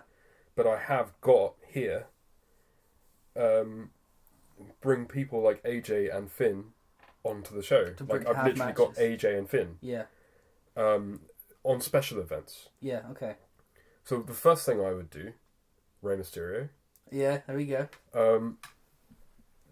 I said on my thing, or was, as Taz says, my gimmick, because he calls everything a gimmick. Okay. On my gimmick. Yeah. On my gimmick sheet here. All right. I've got Rey Mysterio as Triple H.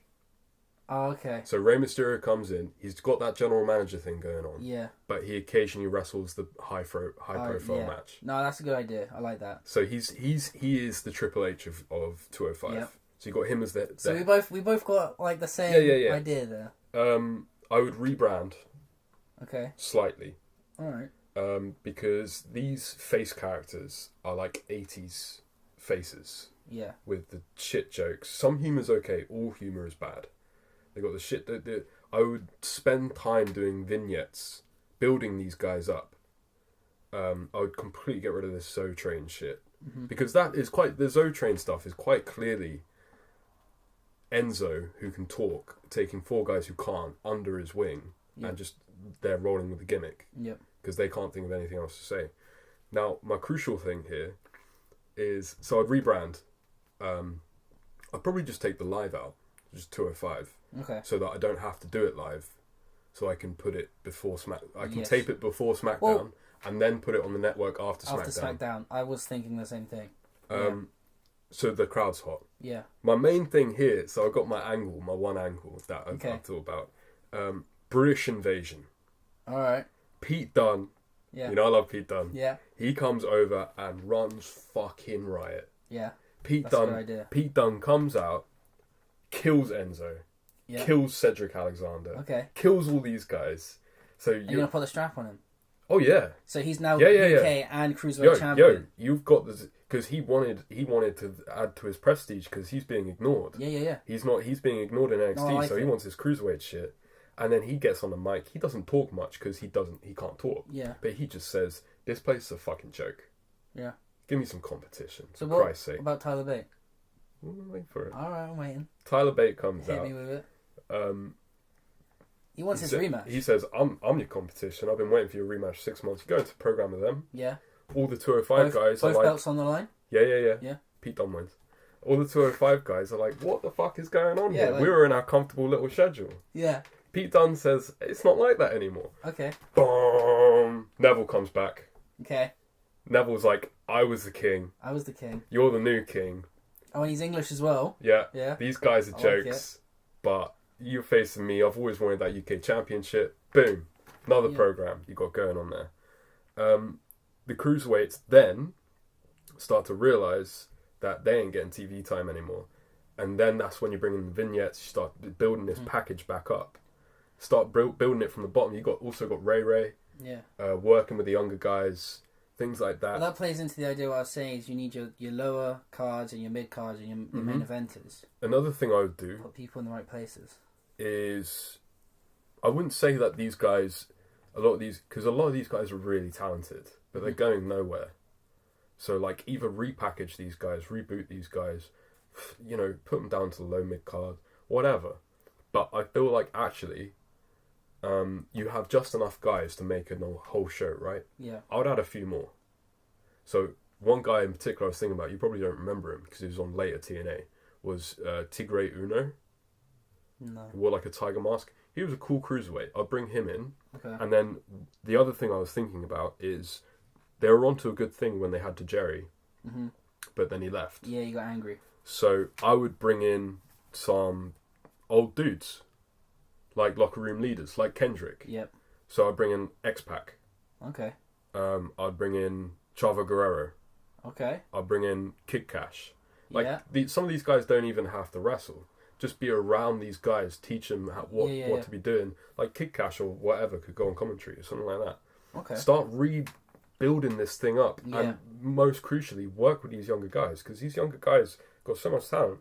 But I feel like they're being ignored. Yeah. Like nobody's coming over to them and saying, "This is what you should be doing. This is what you shouldn't." They just look lost out there. Okay. So that's what I'd be doing. And Ray is like Triple H leader. Yeah. So Ray, like you have a younger guy come up, like you repackage Mustafa Ali because he's a really good wrestler. I love Mustafa Ali. So you repackage him or something, build him up, so eventually you get to champion either Pete Dunne or Neville, or whatever. You have him work with Ray, or you have him work with Pac, or you have him work with Kid Cash. Okay. You build up these guys by making them work with legends and making them rub off. Even so, and I said before, special guest appearance from AJ occasionally, Finn, Matt Hardy. He's cruiserweight. He was a cruiserweight champion. He's a bit fat now. Another thing that I wanted to do, which would be silly, in the thing I've just booked. All right. But just in an alternate universe, I would bring back Hornswoggle for one night. No. I'll bring back Hornswoggle for one night. No. And have Pete Dunne kill him. Oh. Absolutely just kill him. and say this ain't your daddy's cruiserweight championship. You know what I mean? Like, so that's the sort of thing I'll do. Down the line, I'll get some merchandising going because even if the toys aren't selling, from being a kid, I remember if the toy was on the shelf, I knew the guy's name. I remembered. Yeah. So if you just get some, even if they don't sell, you'll add in name recognition. Down the line, if it all goes well, you get your first pay-per-view. One pay-per-view a year. The big event. The Cruiserweight WrestleMania. Yeah. You know what I'm saying? Also, one other thing, I would never put my Cruiserweight Championship, which happens all the fucking time, I'd never put it on my main pay-per-view pre-show. Nah. If anything, it'd be opening match on pay-per-view. Would be great. So that's my stuff. My opening program. Well, my ideas are very similar to yours, actually. My only difference is I would make people I steal from the main roster exclusive. Only because I'm thinking aggressively trying to make people tune in. Not flimsy. I was just thinking from a Vince level. That Yeah, he'd never well, allow that. Yeah, so I'm thinking more of a Triple H level of trying to like aggressively make people tune in. So I got an AJ invasion. Nice. See, you know when AJ first went to SmackDown, he was like, "I built SmackDown. Oh, was it? I built this house. This is my house. I run the this. champ that runs the camp." Yeah. That was it. So he drops the championship in SmackDown. Next week he's on 205 and he's like, "I've got every single belt on Raw and SmackDown. I conquered them. I'm here to conquer 205." He doesn't even know anything about 205. He's like, "Who's 205 champion? Bring him out." Right? Enzo comes out and AJ's just like, "You're having a laugh, right?" AJ wins that night. Champion changes that night. That's it. Enzo is injured. Kayfabe. From now on, he's a manager. He's not wrestling anymore. And the stable would change, and the Zoe Train, the name has to change. That's a horrible name. Yeah.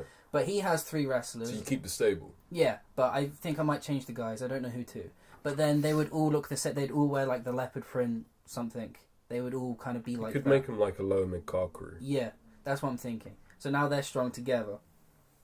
I've got that. I changed the time slot like you did. I film it before SmackDown and then put it on the network after. You can still put it on after. Yeah, but I would tape it beforehand. Yeah, there's no reason they can't do that. The only problem is that they don't want to drop that live because they think that for some reason they think that's a marketing tool. Yeah, no one cares. I don't care. Nobody cares. I don't. Do you really honestly think that 100% of the people that still watch 205 watch it live? No. So my other storyline. So AJ's come down as a face. So my other storyline is Balor comes on as a heel. Okay.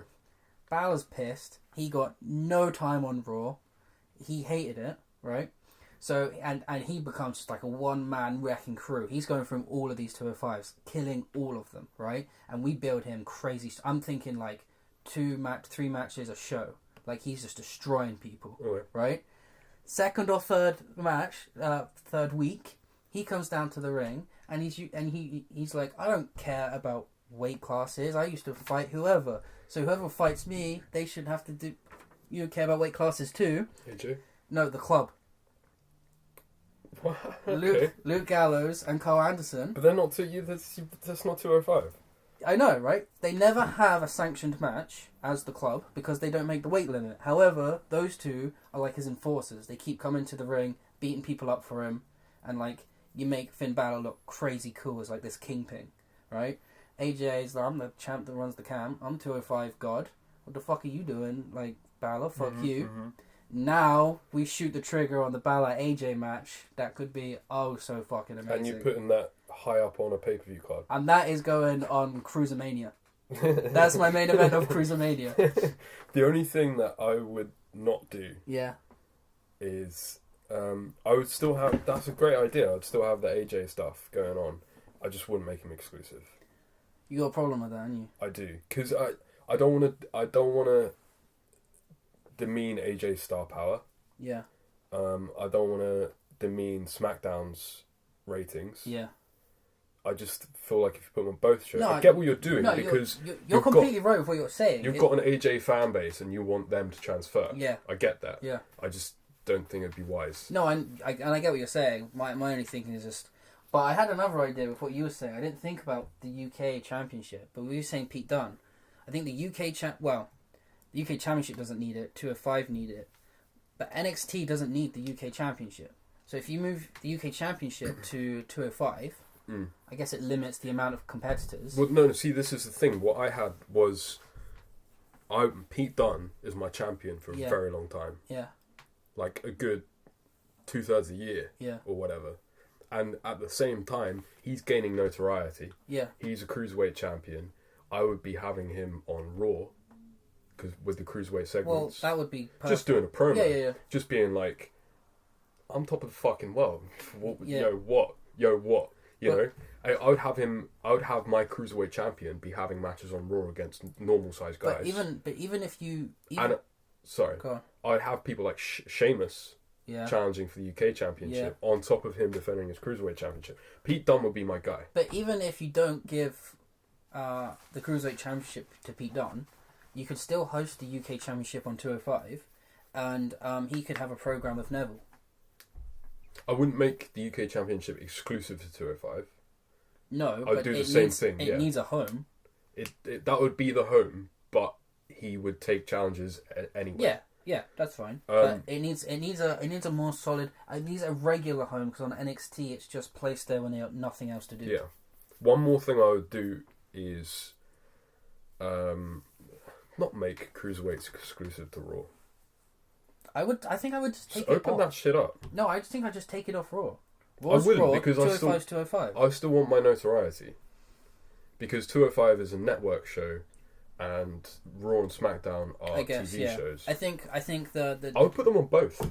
I think the difference here is our plans. Mine's very more aggressive. So like I would go in with your AJ stuff. Yeah. But I would establish Pete Dunne first, make him run riot over Cruiserweight, or be UK champion, and then just pop up on SmackDown. How about say, AJ, I've got a UK championship and a Cruiserweight championship. You've got a WWE championship. Let's go. What? AJ's like, why would I want any of those? I'm not even British. Yeah. I've proved myself above Cruiserweights. Pete Dunne just fucking kills him. Or, that's an idea, why don't you just take all of the Cruiserweights out of, like, 205 and split them between Raw and SmackDown, like you're saying? So, like, they're just on those rosters. So 205 doesn't have its own roster. It's just a place that those guys can meet once a week and wrestle on 205. Could do that. So they're now just regulars on Raw and SmackDown, and then 205 is a bit extra where they do, on Raw and SmackDown they do have regular matches. On 205, that's when we see the flippy shit. I mean, the most common idea is just to break 205 up altogether and split them on the brands. Well, yeah, but that ruins our concept of trying to save 205. Yeah. It also throws a lot of guys away that won't make the cut. Yes. Instead of working on them. Because they're full of mid-carders. Anyway. So we got similar ideas. We basically got the same ideas, just to use AJ to save 205. Well, you got AJ more than me. Most of my sentence, I don't know whether you saw, but most of my sentences either start or end with Pete Dunne fucking killing them. Well, I like Pete Dunne as well, and he deserves more of a spotlight. Anyway, I think I'm way more high on Pete Dunne than you. Yeah. Anyway, we both decided 205 is going to die. Eventually. Did we? Yeah. So that's it. Well, yes, it is. That's it for this week. You happy with everything that went down? I hate SmackDown. Okay. So that was our week in review this week on Shit-ass. Botching It Up. Join us again next week. What's our feature going to be this next week? The Shield, for and against. The Shield, for and against. You decide who you think is for and who is against. Well, we do, because you're not listening. Yeah. Gonna rip that shit apart. Anyway, join us next week with our weekly review, and we're gonna talk a little bit of Billy Corgan. Yep. And what are you gonna do next week? I've got a new segment coming for you. What segment you got next week? I'm not telling you yet. Oh, it's not going to be as fun. But I've also got the return of my On This Day. On this day, and I'll have some fun facts news for you. We might even get him to do a caged corner. Maybe. Maybe not. See you next week. Bye. Bye.